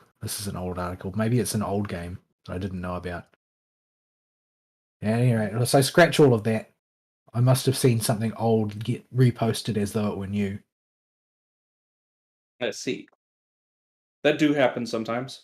It does. Dadzooey do. But yeah. Just there ain't a whole lot I want to play for new games. This year looks pretty terrible actually for the rest of the games coming out, and there ain't anything I can think of off the top of my head that catches my eye. So just install that Monster Hunter World on PC. Yeah, I'm just waiting for Sunbreak and Fate Extra Record, and that's all I care about at this point. Yeah, like I'll probably play Kirby at some point, just for a sugar injection, I guess. I would classify that as a gothic horror injection. But it's so happy and fun about it, even if, you're playing a Lovecraftian monstrosity. Don't think about it. So, and also because the soundtrack absolutely slaps. It slaps. It slaps. So yeah, the other notable thing about my Monster Hunter experience is I actually have pictures now, and I'm not running the rig. I can show you, and we're crash landing right next to the Bombero, aren't we? Where I'm at the top of a mountain. What? Why am I here? Well, the point. There are shiny things over here. So as I was tabbing out to go post something to the live show chat, Nah. it'll take a second to upload because it's a relatively big picture. But I have discovered mods for Monster Hunter World that make the game better, much better. So it has. Let me take a picture of what it's like in the hub. Well, I'm going to go find this Bombero and bully it a bit. Seeing as I Yeah, insisted on crashing our last 3 hunts. And here's a better picture of it. So yeah. I found mods that for a replay, I'm okay with modding the heck out of the game. The only line I've drawn is I don't keep monster health and monster part health turned on for mods, because that feels like it defeats the spirit of the game. Yeah. But everything Real men else... play without UI. So here's the big problem with Monster Hunter World on PC. If you have a 1440p monitor like I do, the UI does not scale. No. Period end. And the only way to get it to scale is to turn off the UI in the game and go get a mod that replaces the UI with a scalable option. And it comes with a whole lot of other neat features. Like in the last two pictures I posted, you can see it tells me when I need to go fertilize my crops. It tells me when the Argosy's in town. It tells me when my tail raiders are back. And it just keeps track of all that junk. It tells me how much fuel I got in my Steamworks. And this way I don't overcap on anything without having to worry about it. You're putting the bomber to sleep? Apparently, yeah. I thought I was about to get walloped and it just fell asleep. I got bombs. If you got bombs. I don't have anything to blow the bombs up with, but... With your face. Let's just use your face. So yeah, that's been incredibly helpful. Inside the hunt itself, you can see a few mods turned on. One of them makes it so I can actually see my buffs instead of in the itty-bitty window they cram them into. And it puts a duration timer on them, so you don't have to just keep glancing down there to see if your vitality mantle's fallen off. And if you don't see the buff down there, you know just to take the mantle off. Because remember, in this game, mantles don't go on cooldown, start their cooldown until you take them off. Yep, and you're not always going to be looking at your character to determine how your mantle's doing. I can't say I ever had any difficulty with it, to be honest. Honestly, I never did either, but there was the occasional time I was still running around wearing the busted mantle. Yeah, that only time that happened for me is if the monster ran away immediately after I used it, and then I would forget. Yeah, it's more of a resolution problem because the buff icons are so small at 1440p. I can't say I ever looked at buff icons. Yeah, I've never looked at the buff icons. Yeah, I've never used them at all. Like I put the buff on, and then I sort of know roughly how long I've got. Yeah, I relied very heavily on the UI on the PS4, but that is scaled to 720p regardless of your monitor size. So everything's fairly large. You'll also notice my health bar and my weapon bar are nothing like they are on the normal game because they've been replaced by the one in game. Because if you try to play it with 1440p, guess what? Too bad. You're not. You can't see your health bar. It is itty bitty and crammed way in the top left of the screen. So, yeah. Implying need UI at all. Yeah. So I rely on my UI a lot for Monster Hunter. So I got some very nice UI mods for it that are all actually one mod called Hunter Pie, and it does have because it originally was just the buff mod that showed your buffs with a pie chart. They counted backwards, and it expanded to eventually encompass all these other nice little UI changes because all the other ones that were doing those all died. And just kind of their developers went AWOL. Yeah, like we said at the time when we were first playing Monster Hunter World that it's a great game, but there was still room for improvement, and I think those mods go a long way to fixing some of the issues. Yeah, for me, it depends on how much you rely on the UI. You do get used to just not using it less and less. Yeah, but it never went. But that's not because. It's because the UI is so bad that you have to get used to not using it as much. Whoops, I accidentally shot a Geratotus. Stupid yuckfish. And yeah, the mods have made the experience way better.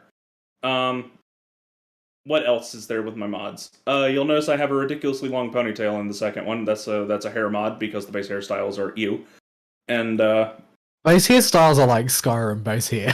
Yeah, they're not great. Yeah, so I have something akin to a Samus Aran hairstyle going on right now.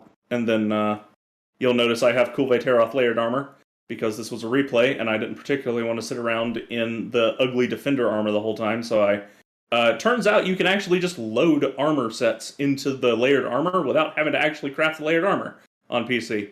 So you could just pre-save a layered armor and just equip it, even if you haven't crafted it yet. So I'm in the Kulve Taroth armor. Nice. The beta plus set. And then you'll notice in the last picture, my character doesn't have a square jaw. And you're not a real Monster Hunter character without a man jaw. Gotta have that manly jaw. So the feminine face mod was a wonderful blessing that I love quite a bit about this game. Although your character does still look kind of cross-eyed even so. Yeah, you're gonna run into a little bit of wonkiness because they only fixed the bone structure. They didn't fix the eyes or any of the other weird stuff. Yeah. So you're still cross-eyed. Yeah. So yeah, I've had a lot of fun with it, and I think playing around with the mods really helped make the game experience a lot better. This also is why my playtime is so inflated, because the thing runs like an overlay does in Final Fantasy. If you run any of the overlays for that game. Oh, okay. So I have Monster Hunter set to just launch the mod program first, and then launch Monster Hunter from there. Yep. And this means I forget to turn off the mod loader after I close the game. So it just kind of sits open. Though. At least you haven't loaded up on any of the really silly mods. Like, the last thing we really want is Nep Gigante running around. Yeah. Yeah, that thing's going to scare some children. Yeah, you want to talk about Eldritch Horrors. Yeah, there's a lot of mods on all the mod websites for this game. Don't go to the Nexus mod page and just search for most popular all time. Yeah, because you get the weird ones. You'll realize just how thirsty the Monster Hunter community is. That's Nexus mods in general. Is that whole community is just thirst. Yeah, they're all degenerates.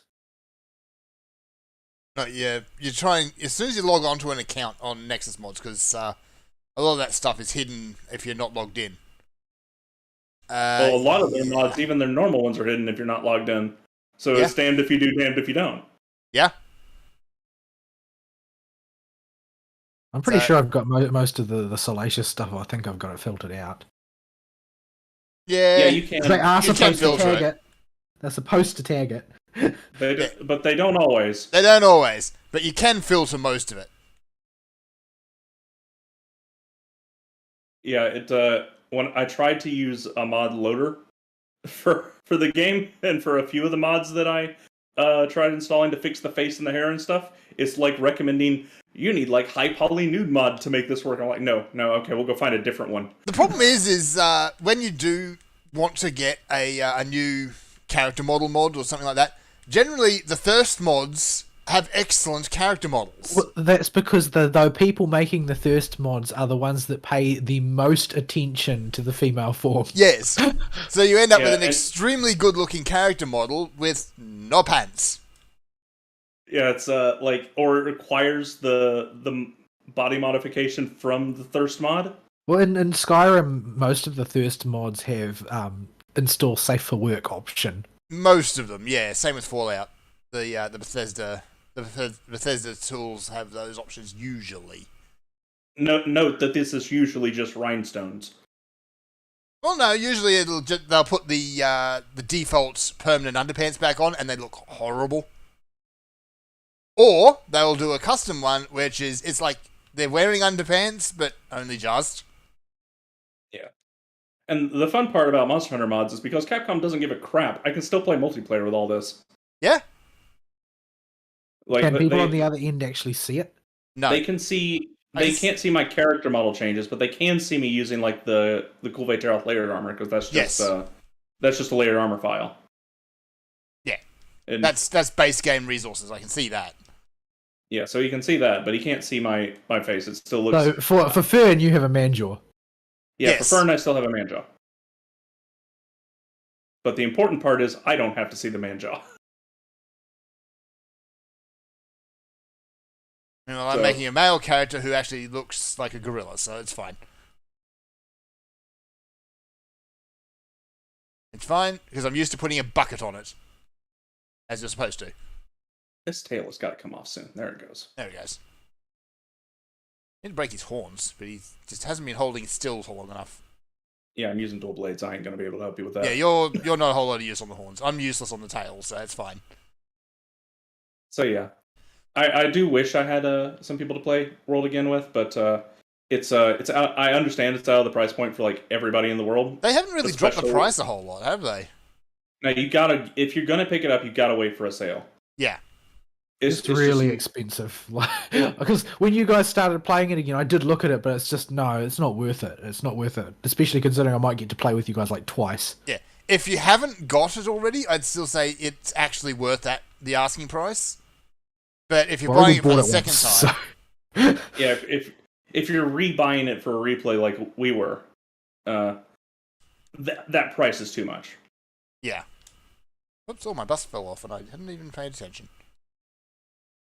I'm on ahead. Dude. So, yeah. I wouldn't mind playing a bit of Monster Hunter again, but we do have Sunbreak coming up, and everything I'm seeing about Sunbreak so far has been looking really nice.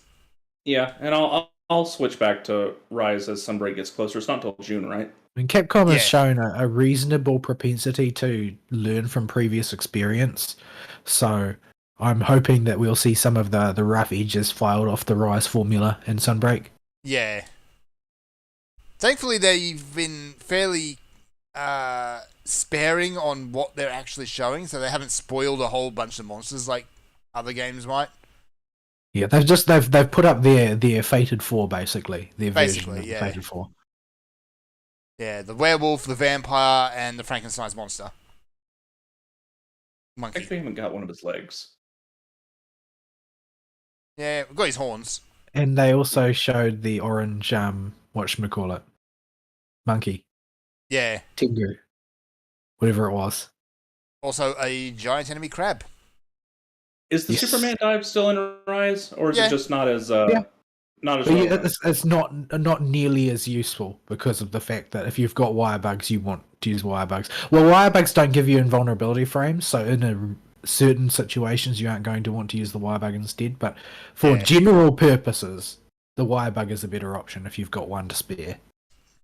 Yeah, because like I had a bomber rolling at me with a giant boulder, and I'm like, as stupid as it is to be able to Superman dive like that, that's still really cool. Yeah. Like, for things like Tailstra Supernova, the wire bug won't save you from that, but for the most part, wire bug. Supernova has a much reduced range in Rise. Yeah, it's not Like, nearly as stupid. It doesn't hit the Yeah, it's- entire arena that you're in. It hits, a reasonable radius Ah! as the animation would show. Surprise yuckfish. The only area I've ever seen the Lunastra Teo Wombo Combo Supernova not hit literally the entire place was I latched on the wrong monster. Was in the Wildspire Waste in that area above the cave. Oh, where that the quicksand massive is. one. That's the only place where you can stay in the same numbered area, I'm pretty sure, and still be able to just barely be out of range. I've managed to range it in the area that's by the cliff face just outside Nergi's cave in Elder's Recess. Yep. Oh, If, okay. if it starts at one end and you can get to the other end of the arena, then you can avoid being hit by it. But you've basically got to hug the wall. Yeesh. That I guess that little climbable area is further away than you would think. It doesn't look like it's as far away as it is, but every it's time I on, run to the it, whole thing is on an incline, so it's further away than as the crow flies, as far as space is concerned. yeah. Yeah. So yeah, I zipped through this game like start to finish from normal to high rank as fast as possible with the defender set, and You see it. yeah, the OP set, and got straight to master rank, where I'm wearing my hodgepodge gear. That the only thing I've gone out of my way to get is stun immunity. Yeah, I don't really like the idea of me having to get back to being able to womp tempered Val Hazak in 10 minutes again, because it took me a lot of practice to get there. Yeah. Yeah, I still have trouble with Alhazak. You have trouble with Anjanath, and I don't think it's a big deal at all. But I have trouble with Alhazak, and you could just walk in and kill him like in 2 seconds. Yeah. Yeah. Well, it's the one monster that I'm really, really good at because it suits the way I play the game, and it's very greatsword compatible. Because there are certain you can learn to dance with Val Hazak without needing to know more than a handful of his tells, because if you sort of follow his behavior throughout a fight and you fight him enough times, so you get the sort of the gist of, if he's standing here, he's most likely going to use these abilities, then you can just pre-stand in places that you know are very unlikely that he's going to send an attack that way, and then you only need to watch for a handful of very specific tells that show that he's going to turn on a dime here, and I need to be ready for that. Most of the time, you can work out a script to follow. Okay, I'll stand here, and then I'll hit him, and then I'll move to here, and then I'll hit him, and so on and so forth. You can get it down to a science if you do it enough times. Yeah. So he's also not like a super spaz monster like a lot of the ones can be, like Odago. So Odago, you just need to have better reflexes than he has. yeah, that boy's a super spaz. So yeah, I've been enjoying my replay through it. It's fun to go back and just relearn the world again, and just find like the wirebug shortcut up to Legiana's nest again, and like rediscover all the hidden paths in the Rotten Vale through the lower levels and the upper areas. Yeah, like that kind of stuff is fun again. I'm not looking forward to doing Guiding Lands, and probably won't do it at all unless I absolutely need stuff from there to be able to do some of the harder fights. Oh, you have to go there to advance. Like, there's things that you can basically only find there. Yeah. Like it's a gateway. It's a gateway to content, essentially. I just wish it wasn't so confusing. Yeah, I think they've changed it to be less stupid. But they did, but it was still confusing. I remember base Guiding Lands coming out and me going, nah. And that's about where I stopped playing OG Monster Hunter World. Yep. So I just got to step away for one quick moment. I didn't comprehend. It was a closed book to me. I was like, this is my 5th Pookie in the last hour. I don't think that I'm doing this right. Yeah, something zone levels, something manually raising other levels and decreasing ones and others by fighting certain monsters. But you can get screwed if monsters spawn in certain nah, screw that noise. Ultimately, you're just going to end up brawling with Pookie. That's it. That was just my experience. Is that everything ultimately reduces to brawling with Pookie. Yeah. Why you be mean to Pookie? Well, he's the only one around. This is true. I don't know why it is that my game seemed to so strongly favour Pookie. The theory is that if you are playing Guiding Lands right, you will gradually ascend up tiers of monsters until you can fight more interesting ones like Zinogre. Big Pookie. Mega Pookie. Mega Pookie. So yeah, that's been my Monster Hunter experience. Just casually going through it. I probably put close to about 17 to 20 hours into it over the last 2 weeks. I haven't had a whole lot of time, but the Defender set really rockets you through stuff. What's actually eaten most of my time has been going out and getting the stupid Palico gadgets again. Ugh. Yeah. Another reason to not replay it. all the mandatory side quests to unlock crap at the hub. Yeah, that stuff takes time. Like a lot of it.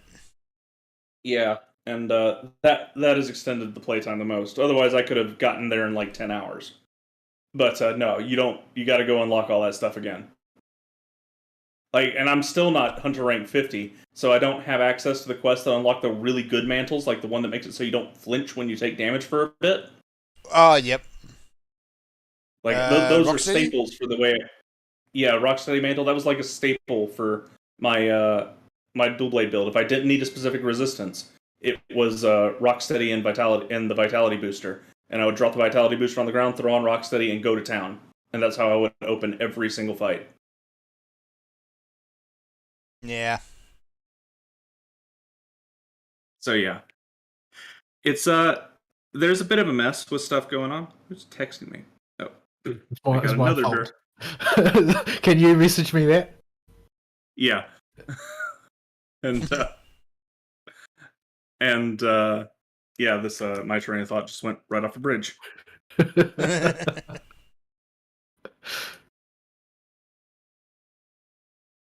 All right.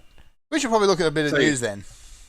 It was actually kind of amusing for me to click a button on my computer and then hear Ari's phone go off. It's like, who is texting me? It's like almost 1 o'clock in the morning. So yeah, it's also now Easter for me. So Happy Easter! I'll be busy most of the day tomorrow, or today, I suppose. Yes, thank you. Though, yeah. So I'll be at church for at least half of the day, and doing family stuff the other half. Yeah.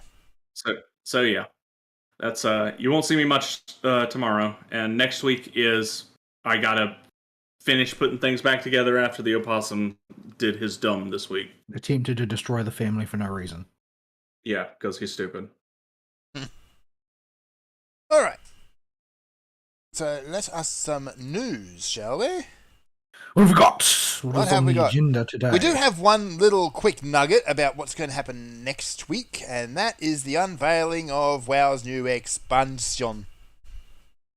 Does anybody care? Now, There are a lot of people who do care, but it seems to be the sort of care is like, you have one more chance. You have one more chance, and I'll never ever forgive you if you can't make this chance work. honestly, I think that ship has sailed For a lot of people, yes. for a lot of people. Yeah, But there are still, enthusiasts who want to believe. yeah. If And- they've been shackled to the system this long, there are still people playing World of Warcraft. Not many, but there are still some people playing. Yeah, and there's people who do still have very fond memories of it. Well, I mean, I have very fond memories of it. That's not going to make me play it. Yes. But I would love to see the game, get a second lease on life and become fun again. I'm interested in it for one reason. It's just to see which of the leaks were correct, if any of them. Yeah. I'm sort of curious about that because there've been so many. Because everybody is sort of like, nobody knows where the game is going to go now. It's sort of flapping loose because they had such a complete and colossal failure with Shadowlands that nobody knows, like, where do you, if you're a developer, where do you go after here to try and, fight that rearguard action to prevent your multi-million-dollar franchise from completely imploding because you can't manage your way out of a wet paper bag? Like, Yeah. everybody wants to know, everybody's taking their guess, and there are lots and lots of quote leaks unquote floating around. Yeah, like there's a few ways that can go. Like they could just straight up start ripping off Final Fantasy and just double down on story. Implying they haven't already been doing that. Well, yeah. But, They well, haven't, I mean, they haven't it's- ripped off the right bits. yeah, they've just ripped off story elements for no reason, Yes. and the entire marketing scheme Yes. of the last patch. Like you know how it goes though, right? It's not the developers that are responsible for that framing. No, it's the money people. It's their marketing department. Mm. Yeah, so the marketing department would have said, "Oh, well, I mean, look, Final Fantasy is doing gangbusters because they're going into their great culmination final chapter of the primary arc. So that seems to be playing well with the people. We need to do it too." And all of a sudden, all these people are in the development side. I say, okay, like we're going to put you on camera now, and you are going to tell us that you are doing that thing that Final Fantasy is doing, even though your story is a colossal mess that is basically just a clean-up action from Afrasiabi's idiotic decisions before Yes. we turfed him out for being a molester. And so, the team there, they're not competent at anything, so they're just as incompetent at marketing, so they're just trying to sell the absurd idea that in some way Shadowlands has anything to do with the rest of the story. Honestly, I think at this point they might be better off just, retconning the whole story and starting from scratch. Yeah, Shadowlands is a dangerous prospect. It's very, very bad. Like, I think it's toxic to world building as a whole. It's not like the first. They established canonical boundaries around the first very early on as far as it being another realm to travel to, and they nailed very clearly down to the story. Okay, so only the Warrior of Light can still go here. They are going to have their fond farewells, and there will be no interchange as things currently stand between the first and the source, and that's fine. And even if they decide to undo that later, because let's say Magical Girl Y'shtola manages to successfully devise a method to move between the reflections, it doesn't matter because the first is essentially another continent. Yeah. In the case of the Shadowlands, you've got Afterlife theme park Yes. that's open, and now they can never kill a character ever again. Remember this character? They're still not... Well, they're dead, but they're here. But they can't kill characters for dramatic heft ever again. Didn't they do They've that to all- Arthur, so didn't they throw him into, the super afterlife or something? Yeah, it was. No, no, they nice. just sort of they wipe him out basically. Like the only thing that's left of him in Shadowlands is like this glowing ball, Hmm. and then that gets consumed. Yeah, so And he's triple dead. He's triple dead now, at least triple. It At could be least more than triple triple. dead. But- He might be quadruple or quintuple dead for all we know. But the thing is that death is now not a thing. Like this is like, oh well, and then you go to Soul Society or like the revolving door outside King Yama's office. Like, Oh no, another one fell off the Dragon Bridge. yeah, Went to but Hiffle. there's just no heft to death in Warcraft anymore. Because if they kill somebody off in a dramatic way, well, you could just go through the portal in Dalaran and visit them again. It's Yeah. like, oh, what were you saying? Can you finish what we were talking about now? Like the whole thing was an unspeakably dumb idea. Yeah. Like you can do that with the Emerald Dream, because the Emerald Dream is another place in the present, much like the first. The Emerald Dream also has a very clearly established set of rules. Well, I mean, in order for everybody to go there, you'd have to break a whole pile of them. But Well, yeah, but that's neither here nor there. The Shadowlands, on the other hand, that was free real estate. They could do anything they wanted there.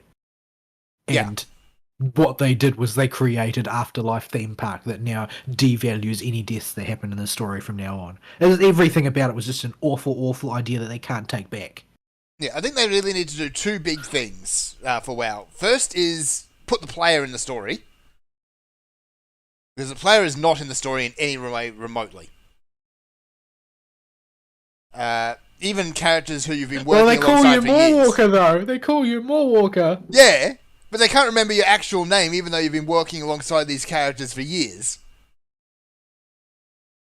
So, yeah, the Well, character. it's not just that though. It's not like I mean, there are people that I've worked with who have taken a very long time to remember their name. Well, but yeah. the thing is that it's not just that you've worked with these people. Like you have been by their side through the most emotional and traumatic things that they've gone through in their lives and careers. Like you personally helped sort out Jaina's family issues and stuff in Battle for Azeroth. I've heard. I didn't play a single second of it, so I don't know. But I've heard that there's a whole bunch of family crap Yep. that you basically help her through. You would think that would build some kind of personal connection, but no. No. But also, everything you've done in canon, you didn't do in canon. Yeah, somebody else did it. Somebody else did it. Every single thing. At the best, you will get a subnote saying, oh, someone did this thing, like Bolvar took out the Lich King. Also with a bunch of adventurers. Yeah. There was adventurers there. Also ran. Yeah. Also Zoidberg. But that's one thing they need to do. The second is stop relying on borrowed power. They just stop relying on bolting on extra systems generally. Yeah. They need to create a set of systems that they are confident in, and then just refine and refine and refine and refine, and never just decide that they need to attach a whole nother system, because it just means all of those other systems become flimsier because they're now enthralled to something else. Yes. And it makes balancing a nightmare as well, which is why I don't understand why they keep doing it. Yeah, and just the whole thing of, like, you miss it playing for a week and suddenly you're way behind all your friends. Yeah, there's not healthy. It's not It's not a healthy good. way to build a game. It encourages. Well, the thing is that it encourages stimulating the metrics that they want to bring to their earnings calls. Yeah, we have all So- these active players. So I don't know. Like, you would need a change in philosophy from very high up in their leadership in order to defray that type of thinking, because they're like Bobby or whoever is going to have convinced the board that these are the metrics that matter. And so now the board thinks they want to know all that stuff. They think it's meaningful. No, That's not even their fault. No, it's not. Yeah, you got all these players who, yeah, they log in day for day, but they're not having fun. They're not enjoying themselves. Well, the board doesn't care about that because No. they've been told that's not relevant. They've been, as far as they're concerned, money comes from having people bolted to the game and never able to get out. Yeah. Because that's what Bobby told them. Which for It's a his job to tell subscription them the game truth. is probably partly true, at least. No, it's not. For a subscription game. No, the only thing you need to make money on a subscription game is for them to pay their subscription. Yeah. You don't need them to be playing every second. You No. don't even need them to log in. You just need them to keep to feel like it would be a good idea if they could log in anytime they felt like. Yeah. That's how you keep a subscription. It's the opposite to what they're doing. Yeah. What they are doing is making people sickened at the thought of playing the game, which makes people unsub. Yeah. They seem to have the idea that keeping them locked to this treadmill of tedium will keep them subscribed to the game. Which it would to a point. I expect that lots of people drift away from Final Fantasy XIV and never stop paying their sub because they would like to always be able to log back in if they felt like it. Yeah. Which you can do if you're still under level 60. I mean, I know that I will often pay for my... In the past, many times, I've paid for my monthly sub for Final Fantasy XIV. I might not even log in once that month. Yeah, I've done But it. I like having it there because then when I feel like it, I can log in and do some stuff because there's always stuff to do and none of it is nagging me. And it doesn't feel like wasted money, honestly. Because you've got the amount of enjoyment we get out of it when we do play it, it still feels like a worthwhile investment. Yeah, my Crunchyroll subscription was more of a waste of money. Yeah. Although anime's kind of needs to release something good. Yeah, well, I mean, I'm talking about in terms of usage. Like, I'm not going to get anything out of that. Like, not that I want to support them anyway, since they are now a monopoly. But Yeah. and What's up, generally Bob? speaking, I'm misusing. Come on any and all down to money we Honest receive. Bob's. Yeah, unfortunately, they have returned everybody back to that era where the only real option, the only live option, is to raise the black flag. Yeah, and you don't want to be in that position. It's not a good Yeah. position to be in. And people were willing to pay. They did. Yeah? That meme, I see it regularly. The meme about we've entered the golden age of pirates from One Piece. Fiddle-dee-dee. Yep. Like I keep seeing that meme going around because that's the mood. That's the mood right now. They have been abused by this sector of the market. People have been abused by the sector of the market. They don't trust them. They know that they can't be trusted. They know that the people involved do not value the things that they value. That's how we So- get High Guardian Spice and X-Arm. Yeah, so why help them? Why help them to do things that they hate? There's no reason. Yeah. And so we have entered the golden age of piracy. Crunchyroll's whole establishing point was that by subscribing to Crunchyroll, you're supporting the artists who made the content you like. Yeah. Which was a great But- marketing hook. Yeah, But, and then what did they do? They used it to be woke. yes. Because that's worth more to them than money. They turned their I back don't on know, the maybe- whole push. I find it difficult to credit, but it is entirely possible that there are people out there who think that woke content will make money. They're becoming an increasing minority, thankfully. But yeah, I mean, the thing is that people make things that are like overtly objectionable, and then they expect them not to be objected to. Cough cuties, cough. Oh, cuties, yeah. Like there is no world in which that isn't found to be extraordinarily objectionable by your entire customer base. Yeah. I mean, Anyone There with are any two types- taste. there are two locations in this world that have a type of culture that is bred by this. Those locations are California and France. What about Epstein Yeah. Island? I knew I mean, didn't like the French. isn't that basically part of California? I think it's off the coast of California. I have no remember. idea. Anyway, Wouldn't surprise me.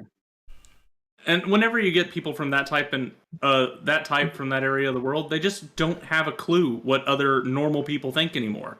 They've lived in this diluted culture for so long that they cannot understand normal people anymore. well, that's The just thing the is- entirety of Hollywood.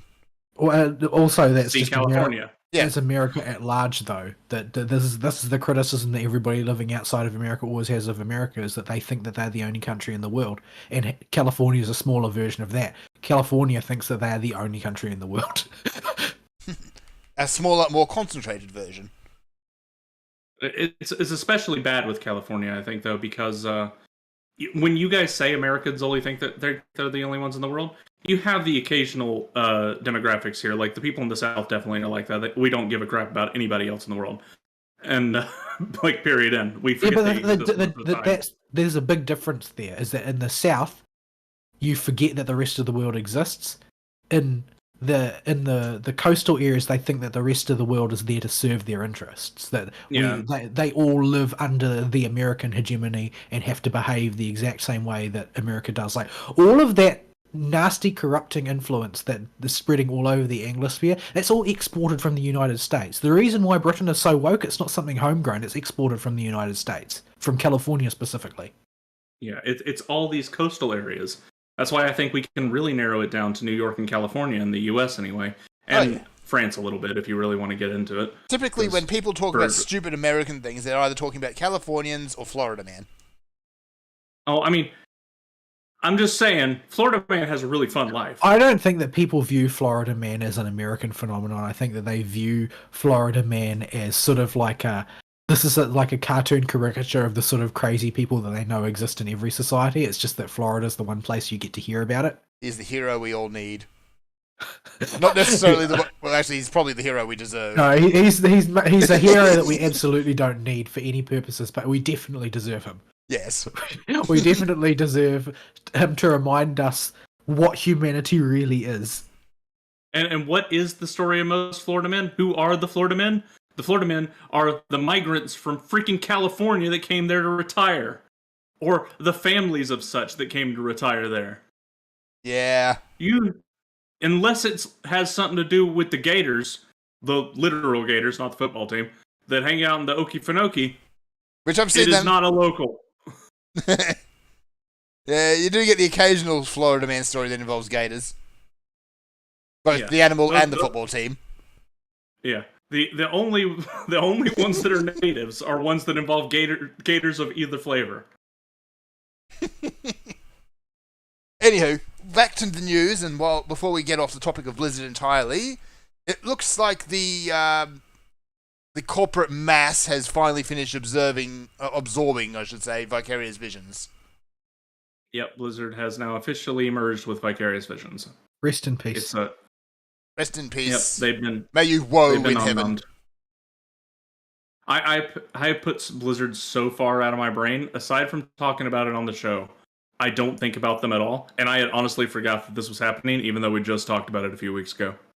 Yeah. Like, if Blizzard imploded tomorrow, my opinion would be like, oh, okay. At this point, it's probably, oh, good. It's like, oh, about time. Yeah. All right, I'm gonna blow up a Pookie. I mean, this week's Blizzard news was mostly about the lead from American Psycho. Wait, what? Or, well, Gavin Newsom. Oh yeah. There is. The meme is that Gavin Newsom was actually the starring character of American Psycho. Because he's very polished and artificial, and also completely insane. Oh dear. Yeah. Gavin Newsom makes me think of, he's like what would happen if Jacinda was an icky boy. Except Gavin Newsom is exactly what California deserves. Yes. You voted for that. You get it good and hard, Callie. Okay. I mean, if you'd seen some of his responses, especially during the Coof shenanigans, you would understand why we have such a low opinion of Mr. Newsom. But it appears that he may have directly interfered with the Blizzard lawsuit. In what way? So let me pull up the article. So I'm not. Let me actually let me card the Pookie. Pull up the article. It's actually it's a pretty sort of complicated story, but it's actually it struck me as kind of strange. It's like why is he so interested in this lawsuit? Like, where's the money? Yeah, that's always what you should be asking: is where's the money? There is at least one individual of great business power inside the company of Blizzard, or tied up in the company of Blizzard Activision, and that's Bobby. And I guarantee you there are others that just don't get as much publicity. Any one of them could be the sugar daddy for our boy Gavin. If you don't think these politicians get major kickbacks for the big businesses inside their state, you're insane. Yeah. So, yeah, it's a complicated story that goes with it. I dumped it in there, but I have not looked too much into the specifics of it. I meant to eventually look into it more this week, but I never got around to it. So, it's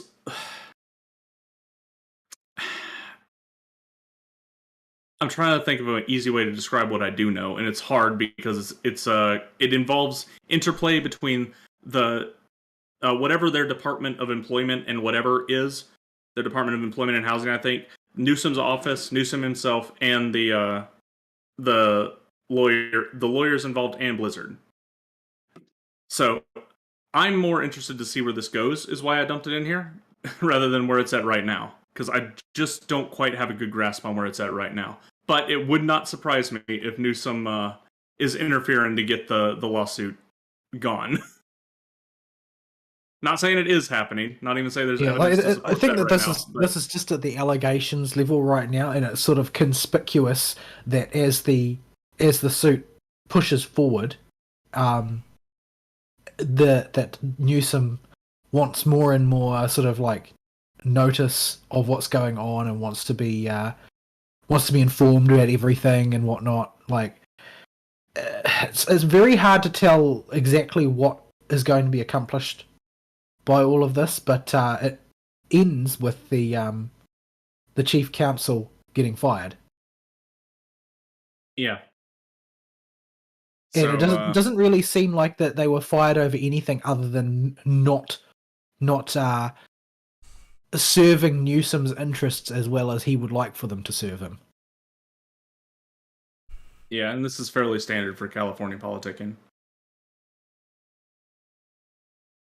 Yeah, it's a weird story, but the short version is that Newsom acted a little bit too interested in the whole thing and was making demands that made it seem like he was on somebody's side, and that somebody is Blizzard Activision. And any time that Blizzard Activision looked like things were going badly for them, he would put pressure on to try and get things to swing the other way.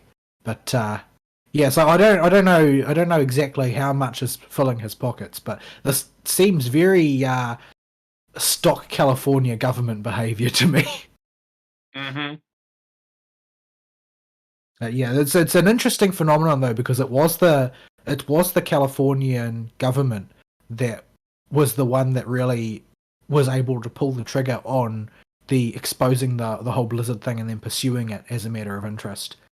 And it seems that they weren't very united in this because, well, it's just the whole pressing forward the Me Too cause thing is something that most of the talking heads in California would be very fond of. However, it doesn't account for the amount of moneyed interests involved in these particular accusations. Yeah, and the best way to explain the behavior from a totally speculative point of view is that somebody with money at Blizz Activision has helped our boy Gavin get a little bit of propping up. So yeah, we'll have to see. I mostly posted this here just to say that this is interesting, and I want to see where it goes. Yeah, so it's a bizarre story that I didn't really expect to hear, but like in hindsight, it's like, oh, well, obviously, obviously, there's no world in which they aren't that corrupt. So yeah, this is a good tangent for this story, and it doesn't require me to look at the other screen for it. So, oh no, we have an event. Speaking of political people and people in positions of power, an event that impacts the gamosphere tangentially via Twitter. And the salt has been marvelous. That is the Great Rocket Man Twitter meltdown of 2022. Well, it's also sort of like the great mask off moment for a lot of people and for the cathedral at large. Yeah. So your boy Elon Musk, the best African American, decided out of the blue that he was going to buy 9.6% of Twitter's stocks. And he's just like, That is to say, enough to make him the largest single stockholder. Yes, and the largest single vote on the board if he was on the board. Yeah. So he did this in an effort to undo some of the censorship policies on Twitter. He has not been secret about that. He said as much in a TED Talk he was doing that same day. Yep. So and he has not exactly been subtle about it on Twitter either. No. And he's been memeing it up all the way down. Which honestly, that's really his strength. Yeah. Is the memes. Like he's an internet meme lord. He comes from our sort of culture and deals in our sort of humor. Yeah. I think he's around our age. He's in his 30s, I think, 40s. Probably, yeah. Yeah, closer to his 40s probably. Yeah. So he after that, he was offered a position on the board of Twitter because he did want to make changes. And the board position they offered him was a trap. And the most obvious bitter, I guess we have to offer him one type of. Oh, wow. He's older. 50, okay. He looks young for 50. You're looking good, Rocket Man. Yeah. So he was offered this token position that had a whole bunch of restrictions and caveats to it that basically amounted to, yeah, you can come on the board, but you can't do anything, and you're not going to be able to sway any type of policy. And he's like, yeah, no. Most importantly is if you come onto the board, you will not be able to own more than 10% of the company. Yeah, well, it would slow down his purchasing to such a ridiculous degree, he would effectively be unable to buy out the company. Yeah. And so he said, all right, I'll ante you up on that. And he just says, I'll offer to buy Twitter. Now, before Elon Musk bought his shares, it was trading in the mid-30s dollars per share. After Elon did his big investment, it skyrocketed to $43 a share. Or something like that. And then Elon offered to buy it for like $52 or $53 a share. Way overvalued when most of the financial guru types would tell you to sell Twitter stock at 30 because it's gonna drop after that. Yeah. So he was way overvaluing the stock just to buy this out. And I mean, the dude has like I think $250 billion net worth. He's the richest man in the world. He has the money. He's not just the richest man in the world. He's the richest man ever in the world. Yeah. Nobody in the history of Earth has ever had as much wealth as he has. Yeah, so he has the most FU money of any single individual ever. And so this got Twitter's jimmies all kinds of rustled. How dare he tell us how to censor things? I mean, he infringed on our free speech. Well, it depends on which section of the Twitterati we're talking about, because the reactions were all of the same nature, but they were all complaining about different aspects of it. You got ones that were mad at Elon himself because Elon, for some reason, is racist or something. The usual Twitterati. Well, because he's white and from South Africa. Yeah, I saw that argument at least once. Yeah. Yeah. Sorry. If we're talking just on a monetary scale, he is the best African American. That's just a fact. You're completely correct, and yeah, that's the sort of thing that's going to really get the salt flowing. Also, there's also the story about which appears to be a fabrication about him supposedly being funded by blood emeralds. Of course, yeah, because that's going to happen. That's been around forever with him, and it's got traction again. That's because he's again South African. So yeah, and then you had the my favorite ones, that it's my private company people all of a sudden turn into, we need regulation on these tech platforms to stop billionaire oligarchs from coming in and taking over and controlling our speech. But the funny thing about that is that they would then flip and say that when the company rebuffed his attempts to buy out, therefore betraying their fiduciary responsibilities to their shareholders, they turned around and then said they're an independent business actor. They can do what they want. They shouldn't be regulated, saying they can't do this. Except they're a publicly traded company, so therefore they're regulated. There are laws on how you have to behave as a publicly traded company. Specifically, you have a responsibility to your shareholders to do what is in the best interest of the company. What was in the best interest of Twitter here is impossible to dispute. They should have taken the sale. That's an enormous amount of money. It is in anybody's ludicrous amount language, of money. there is no world in which that is not a ridiculously large sum of money. Now, I'm not an expert on this area of law, even more than my normal layman understanding of other areas of law. I especially don't know how this area of investment law works. But I would assume that this means every single shareholder can now sue Twitter for the full value that Elon was going to purchase their stocks at. Well, the thing is that this is essentially the process is essentially a bribe, because the way in which you refuse something like this is that you try and carve out a loophole by offering a sweetheart deal to your existing shareholders to buy additional stock. So basically, they print money in a sense by coining a whole bunch of additional stock that didn't exist before and selling it at a discount to their existing stockholders in order to basically buy them out. In order to basically buy off the stockholders to not sue them. But the thing is that doesn't actually create value. It just sort of looks like it is. It's a bribe with freshly printed money, and it works about as well.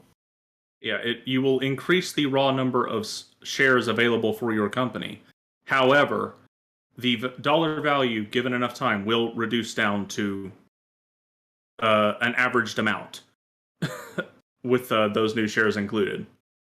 And it will reduce quite quickly as well, because the natural flow-on effect from adopting this strategy is that people will lose confidence in the business's dedication to making money, because they're doing something which devalues their stock. And every single individual who is just trading stonks for stonks does not give a crap about Twitter's ideological whatever. They just saw Twitter poop the bed and then tank their stock on purpose. They unstonked the stonks. Yeah, they created a whole bunch of they increased the number of shares that are available so that Musk couldn't buy them buy them out as easily after they refused the deal. However, give it just a few weeks, and all Elon has to do is dump his stock now and treat this as a pump and dump, a perfectly legal pump and dump, and then just sit and wait for the stock to tank again and come back with even better offer relative to the price they'll be at, which will probably be in the $20 range. And that's going to basically force them to repeat the cycle and lose even more value or give in. Like this is a strategy which, if Musk is actually committed to following all the way through to the end, is quite likely that it will be successful, barring any outside interference. And there is outside interference. I presume there's going to be some point at which Twitter demands the government intervene, and the government will intervene. They already have. The DOJ is investigating Elon Musk all of a sudden out of nowhere. For what? No reason given. Just they're investigating him because he's had a lot of dealings with the government with the SpaceX program back when Trump was in office.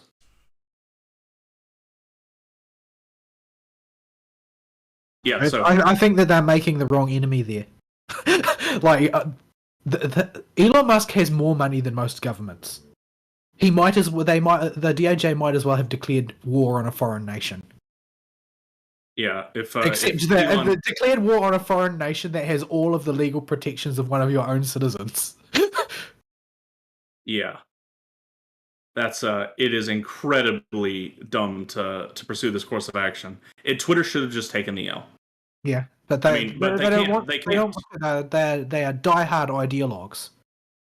Their CEO is the most diehard ideologue there. He thinks that free speech is a scourge on society and everybody should be forced to have the same thoughts. Like, he sincerely believes that. Yeah, these people are insane. And Musk is.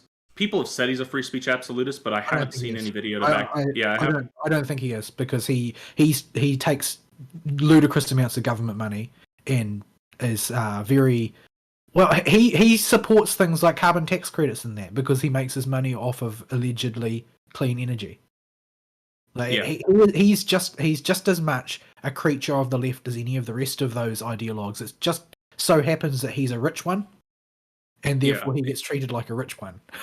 So the only ideological thing that makes Elon stand out is he is a shitlord, for lack of a better term, and likes having free and fun discussions, and doesn't like a uniform environment where nobody can say anything. Yeah, he's a serious progressive, but he hasn't taken the woke Kool-Aid yet. Well, I don't know if he's progressive, but he's definitely left-leaning. Oh yeah, he's an old school progressive. Well, he's like a blue dog Democrat type, from what I've seen.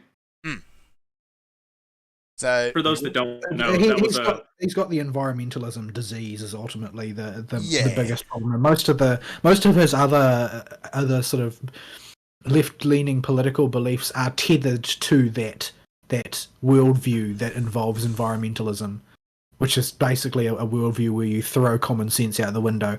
But, except by the modern metric, that is still comparatively sane.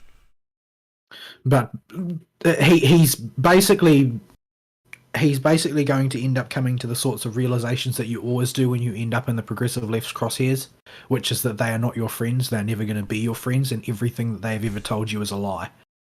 Yes. Yeah.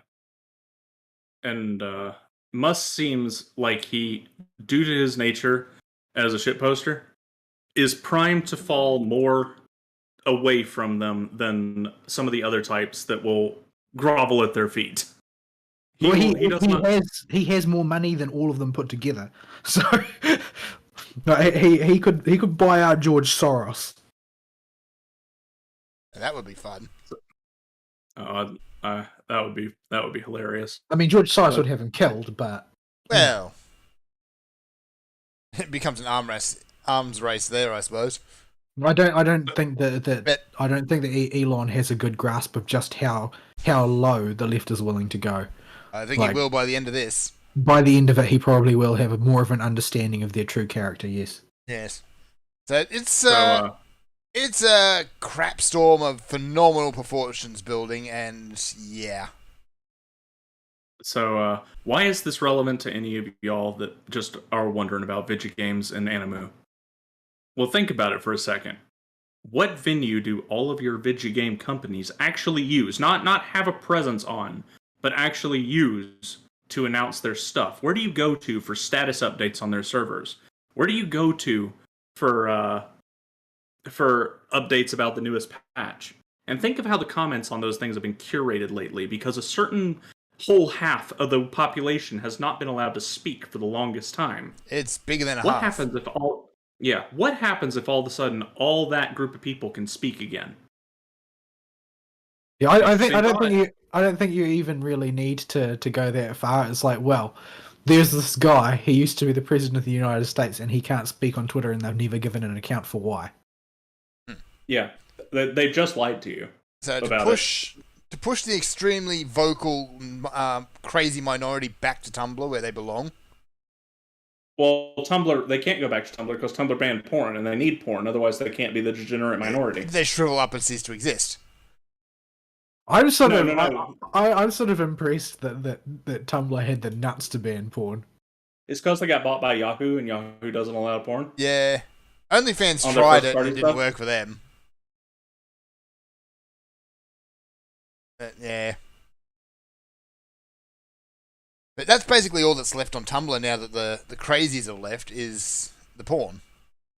I think Tumblr banned porn. Yeah, well, that was all that was left. Now there's nothing. I think they should have gone. I think they should have gone full retard, and the Tumblr should have been colonized as a family-friendly space by people who didn't want porn around. Yeah, honestly, I wish Tumblr had not banned the porn in retrospect. Because it was like a quarantine board on Reddit, Yeah, right? and Yeah. all those people were contained, and their crazy, insane views were kept. All of the crazy gender ideologues were all on Tumblr. All of the degenerate, inflation fetish baby furs were all on Tumblr. Man, I'm just going to sit here and go, la, la, la, la. Did I just stick a hot poker in your mind's eye? Yes, you did. You jerk. Yeah, and then the second Tumblr banned all that stuff, the floodgates were opened, and to the mainstream websites and across the internet to other spaces they went, infesting them. Ring, like all the way. Yeah, it is like a disease. But yeah, the common mantra for a lot of people these days is Twitter is not reality. Twitter doesn't even touch reality anymore. Well, that is true. I don't really understand how it comes to be that people think otherwise. Like, how much time do these people actually spend attached to their Twitter app? I feel that I spend way too much time on Twitter, and I scroll through it twice a day or something like that. Yeah, 0 is the correct amount of time you should be spending on Twitter. And all I'm really looking for is the people that I actually talk to on there and what they're currently thinking, which is always rather esoteric sorts of things typically. Yeah, it's a mess right now. I don't use Twitter very much. I've never used it, even before the big mass censorship waves. It was always just a thing I had in the background. I will occasionally go on Twitter if I receive a link to Twitter. But other than that, I just don't care that much about what Twitter says or does. Yeah, I've honestly never cared too much about social media because generally, if I want to talk to someone, I'll just go talk to them. But that said, I find every bit of this hilarious. Oh, yeah. Because the reactions that people give are so funny. And, I've often criticized people for making fun of the hypocrisy of this type of people.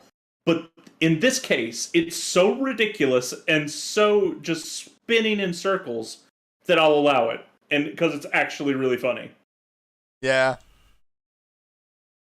Speaking of just random funny stuff, YouTube's been pushing a whole bunch of Babylon Bee videos at me lately. They got banned from Twitter. Yeah, they did. They did. So did, and recently they banned Libs of TikTok. Not for any reason.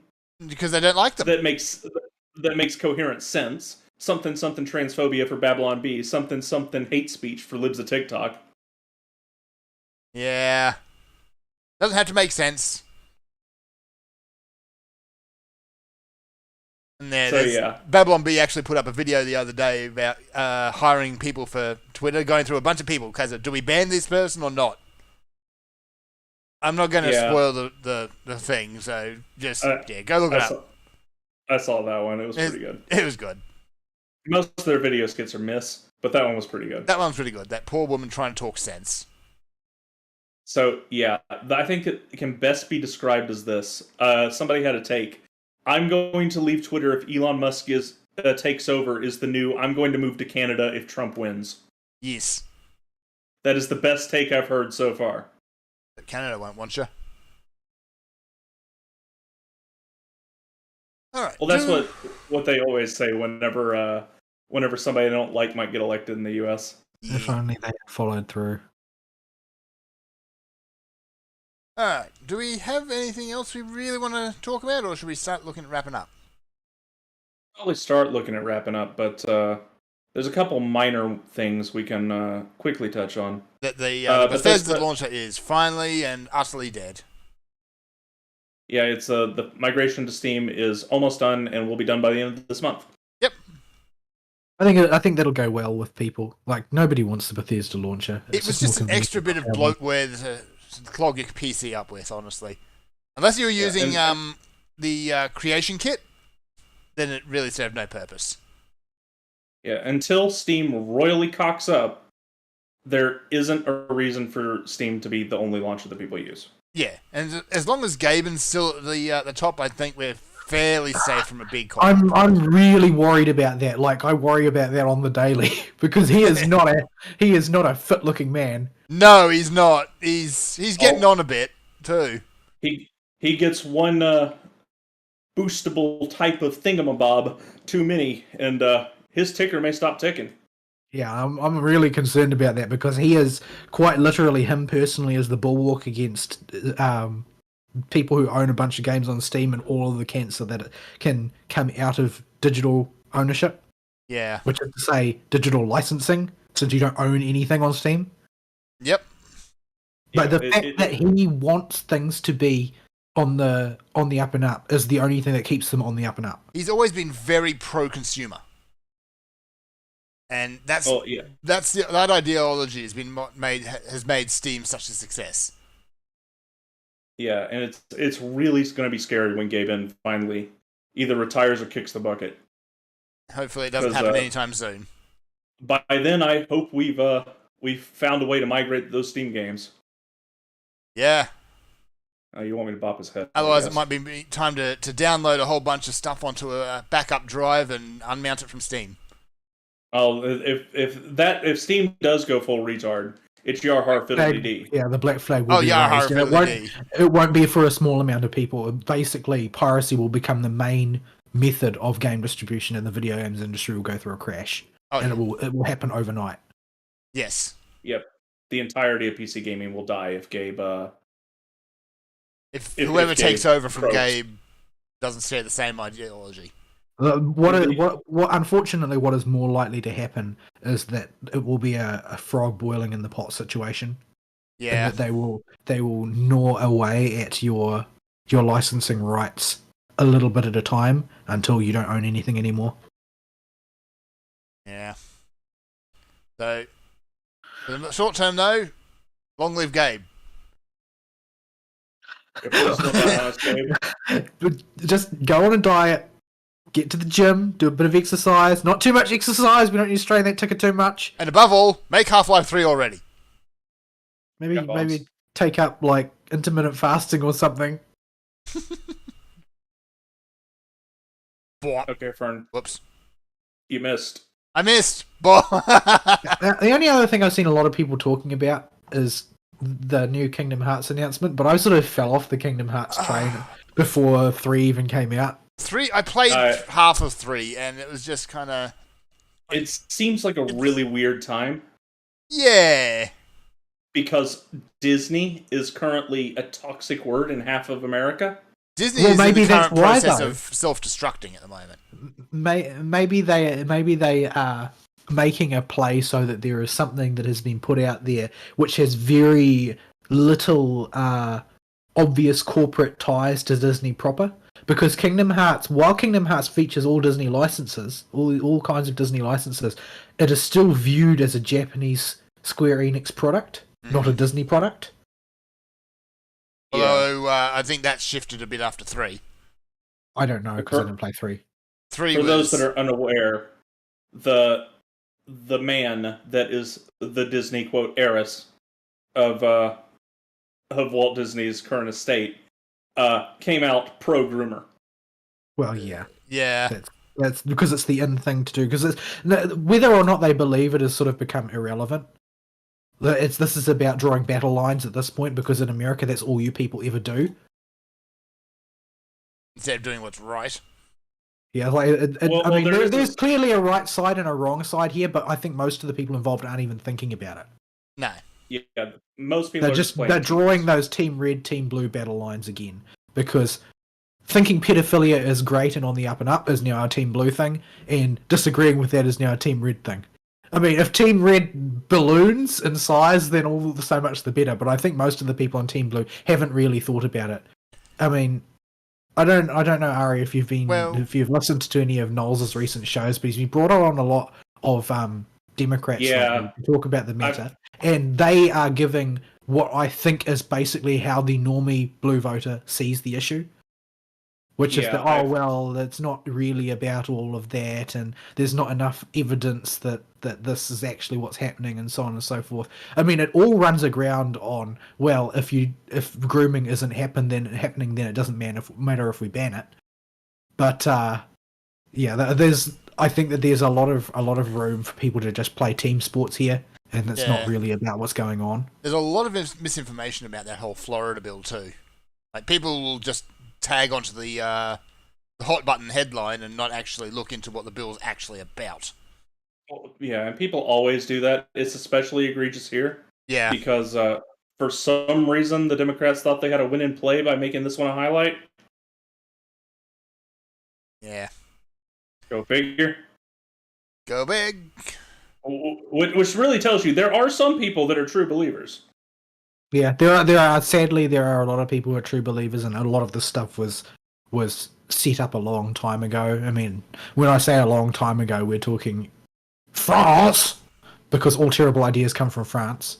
But yeah, the whole idea that there is no such thing as a child is one that is very entrenched in certain schools of thought, and the insane school of thought has been nurtured by a lot of state money lately and a lot of media attention, and there's a lot of really dark stuff that hangs off the bottom of the racial narrative, because it's all founded in sort of like the Rousseauian way of looking at the world, which is that there are no sort of intrinsic human natures, and there's no sort of ontological classes of humanity like child and adult and male and female, and none of those things are real. Mm. But if there's no such thing as a child, then you can't have pedophiles. Mm. There's an awful lot of problems growing out of that philosophy, but they haven't been properly examined, and the reason they haven't properly been examined is because it's always been a philosophy built for infiltration. You're supposed to boil the frog in the pot slowly.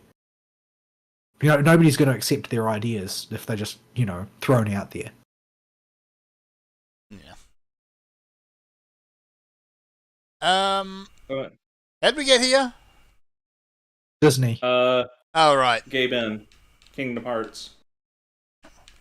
So yeah, man, Kingdom Hearts 3, honestly, it got rid of a lot of the Final Fantasy stuff. It was all Pixar. Yeah, and not necessarily the good Pixar. Yeah, it's hard to say. It's hard to say where everything will come to rest. I've seen a few sort of examples that suggest that. Well, I mean, there are two facets, and both of them are bad, but they are bad in different directions, right? So there's the Duma theory is that Disney does not care how much money they lose, provided that they can keep pushing their ideology, and they will not bend on anything because they're intent on their ideology and they put it well ahead of money. Now, that's kind of Duma, yes, but there is another point of view that's Duma in a different direction, which is that Disney actually only cares about money, and the reason you can tell is because they will censor any of their ideological crap that's necessary in order to get that Chinese money. I did hear another theory floating about that, and that was that this whole push has been done by Iger just so he can get into office. It could be like he's really trying to hoover up that attention, even though he's no longer supposed to be relevant. Yeah, so he kind of kept Disney down this dark path just to rustle up votes and attention. Yeah, nobody likes that guy. Nobody likes Iger. But he's really not very popular. But he's also not popular with anybody on any side of any discussion. No, nobody likes Iger. If this was some sort of grand strategy to make people like him, he's got some problems with his strategy. Step 1, you need people to like you. You failed Old that strategy, Cotton. Let's see how it plays out for him. step. It's certainly a bold strategy, but I think that we can foresee how it's going to play out. So that's the leading theory I've seen about why Disney went whole hog. Yeah, But now they're trying to get out of it.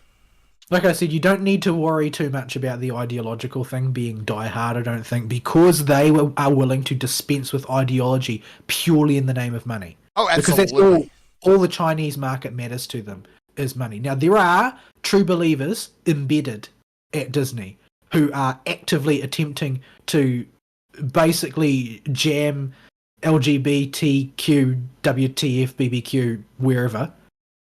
And they have no compunction about doing so. They will make every kid's movie as perverse and distorted as they possibly can in the name of ideology. Those people exist, but they are the individuals that are working in that environment, and they will produce the product and they will put all this crap in there. But when this thing goes to the marketing department to decide how we're going to do this in China, they will gut all that crap right back out in the name of money.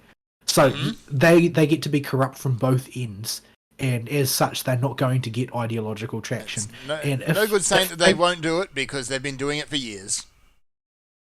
And if they can suffer, like in plain view of everyone, a significant financial loss because the public opinion radically turns against their rainbow ideology, then the money people will step in. And I think the money people will step in because they do every time China is concerned.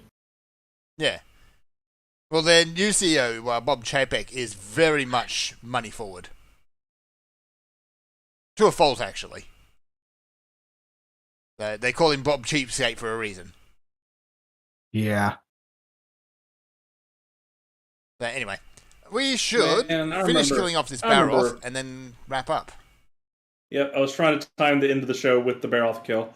So... Yeah, we strung this out long enough that Serathis was actually able to connect live. Ah! That doesn't happen all that often. Hey, Serathis.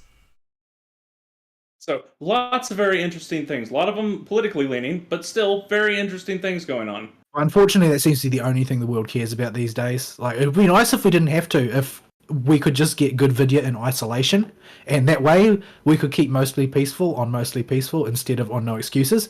But unfortunately, everybody wants to make politics their only concern these days and jam it into every spare orifice that they can find on their product. Orifice? So, and video games just a gaping, dripping orifice ready for the deep thrust. Could you please not? I'm still recovering from the last one. Yeah, we didn't ask Gavin Newsom to intervene with Activision Blizzard. Yeah. So yeah, that is the state of what's going on in the world these days right now. And I think we covered just about everything on our list that's relevant. Yep. Yeah, I don't care about Fortnite on Tencent again. They just more restrictions from the Chinese. It's Tencent doing a Tencent. Yeah, I hope, I'm always hopeful. Hope springs eternal and all that we're going to have something a bit more like, games industry centric and interesting to talk about, but everything keeps getting mired in political garbage that, we would be well shot of if we could be, but... Well, at least on the plus side, next week we will have plenty of content to pee on Blizzard about. Yeah, because I'm sure they're going to clown this up. Like, they're going to, they're going to do an expansion announcement and they're just going to re-announce classic Wrath of the Lich King. Yes, journey to the center of your wallet. It'll be like, what do you mean? What do you mean? We told you we were going to make an expansion announcement and we made one. Yeah.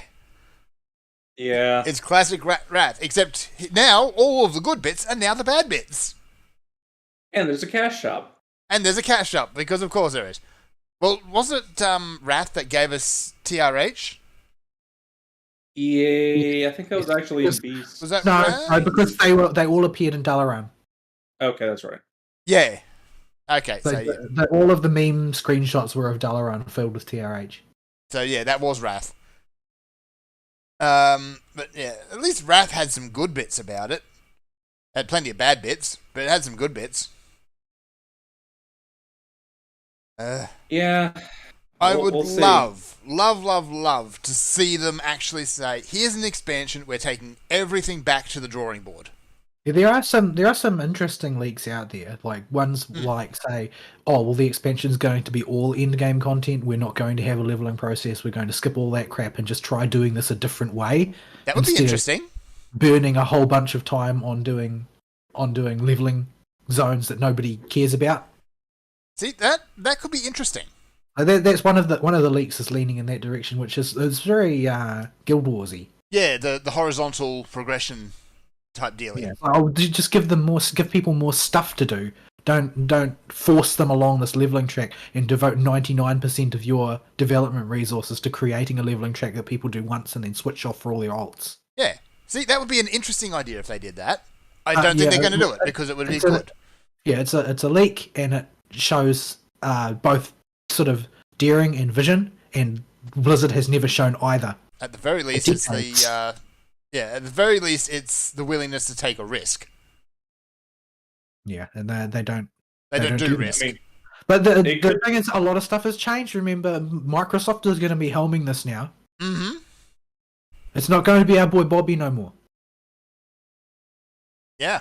Yeah, it could be at a situation where they need to throw a Hail Mary. Yeah. They do. They absolutely do. They're in a rough patch right now. They do not have any room to screw up again. If they screw up this expansion, WoW is dead. And if WoW dies, I don't think Blizzard's going to be too far behind, honestly. Yeah, they need to have learned by now, surely, that doing the same thing over and over and over again is not going to work. Like when Legion came out and they did the artifact weapon thing, I mean that's fine once, but they're trying to do it every expansion now. Yeah, and they do it worse every time. Yeah, and it's always just people didn't ask for this. It's not something that they want to be part typically of their base experience, to always have to, oh great, so you reset the power track again over here, and now we've got some other increasingly obtuse method of gaining power parallel to character development and so on and so forth. It's not really, I don't think it's really what people are asking for. They want the stuff they do to matter, sure, but they don't necessarily want to just drag themselves along another bar that has to be filled. Yeah. It's bad enough that they've taken such a shallow approach to reps. Like they did Suramar one time. I don't know why they shelved that idea entirely after they did it, because from what I heard, it was relatively well received, and it was certainly more interesting as stuff to do at endgame than world quests. It was a concept that Suramar had some issues, but it had plenty of room to grow. Yeah, but they didn't even iterate on it. From what I heard, they didn't. I didn't play Battle for Azeroth, but it seemed like that idea just got shelved. It just stopped. But I would have loved to see a new iteration on that, because it was a cool idea. No reason to throw the baby out with the bathwater every expansion, but they seem to do that. Like they take the opposite approach that. Oh, they throw the baby and keep the bathwater at this point. They take the opposite approach that Final Fantasy seems to, where Final Fantasy tries to keep everything historical, coherent, and current. And you can see that with this latest patch, how they've revamped all of the old stuff. Like Fern and I went and we did, what is it called now? I can't even remember. With Ultimate Weapon. Yeah, something Latin sounding. So it's just La Habrea and the Ultimate Weapon. No, there's no La Habrea. No, it's just the Ultimate Weapon. Yeah, that's a solo duty. But yeah, we went and did whatever the heck that thing's called. And that was actually, it went from a Netflix snore and to an actually engaging fight. It's not difficult, but it's engaging. It needs not to be difficult because it's going to be done by people in trash gear. They don't want them half to get their buttons missing. Killed. Yeah. They don't want people to get instantly killed because they're new to the game. But it does use like sort of up-to-date telegraphs and introduces the basic concepts you need to do dungeons going forward and whatnot. It also actually hits the story beats that, Ultima's carrying around those 3 primals. Yeah, and you are actually going to see all 3 primals do their thing instead of seeing them all evaporate at once as the guild rolls over them. But that drive to keep everything previous, coherent and current, instead of just disposing of it, is a very distinguishing feature of that team compared to World of Warcraft, which literally trashes everything that has gone before in favour of rendering the game down to just the bit that we're currently looking at now. Yeah, the content isn't exactly how it was when it was first launched in most cases, but you can still go do it in a meaningful way. Yeah, like if you go back and try and do the Coils of Bahamut, they play notably different than how they used to, but they're still enjoyable. Did you do the Withered mini game in Legion? No, maybe in the Suramar zone where you recruit the that thing. Withered Pikmin. Yeah, I remember that. Yeah, like that. I don't know if that was like something they just had the intern and told the intern make a mini game and had him do it. Yeah, but, that was fun. I haven't seen them do anything else like that. nobody seems to be talking about it if they have. Yeah.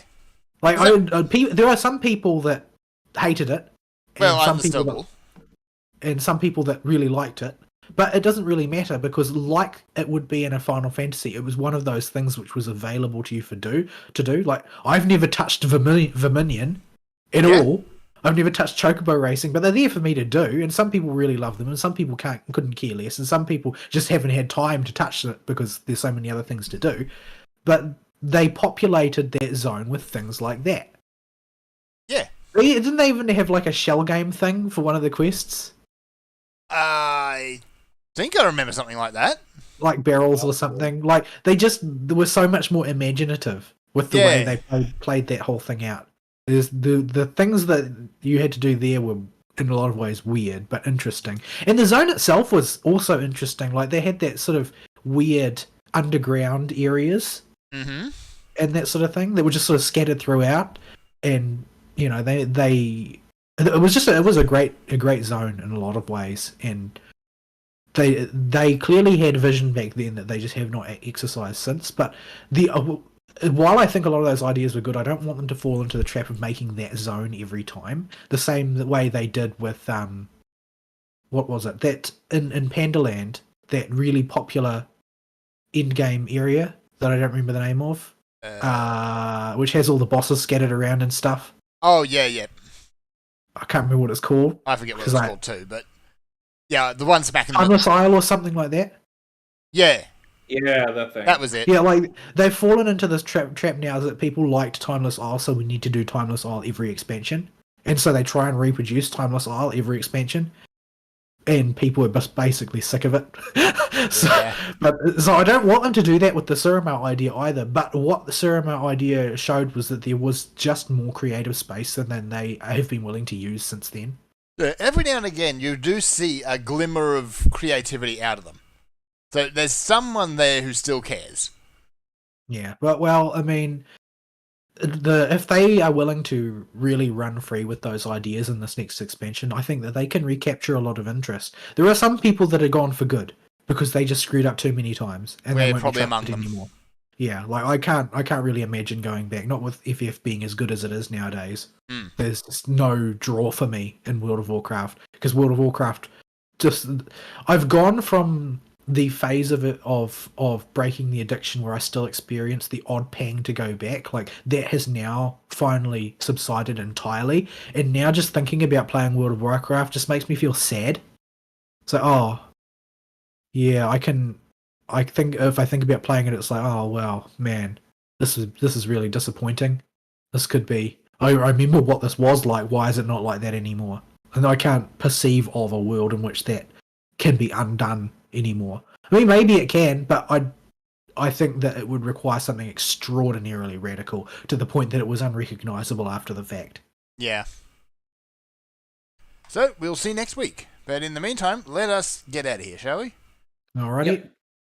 All right, folks. I think that does it for closing comments, because we technically were going to end the show like 10 minutes ago. Yeah. So, we'll see you next week. Sayonara. Bye-bye.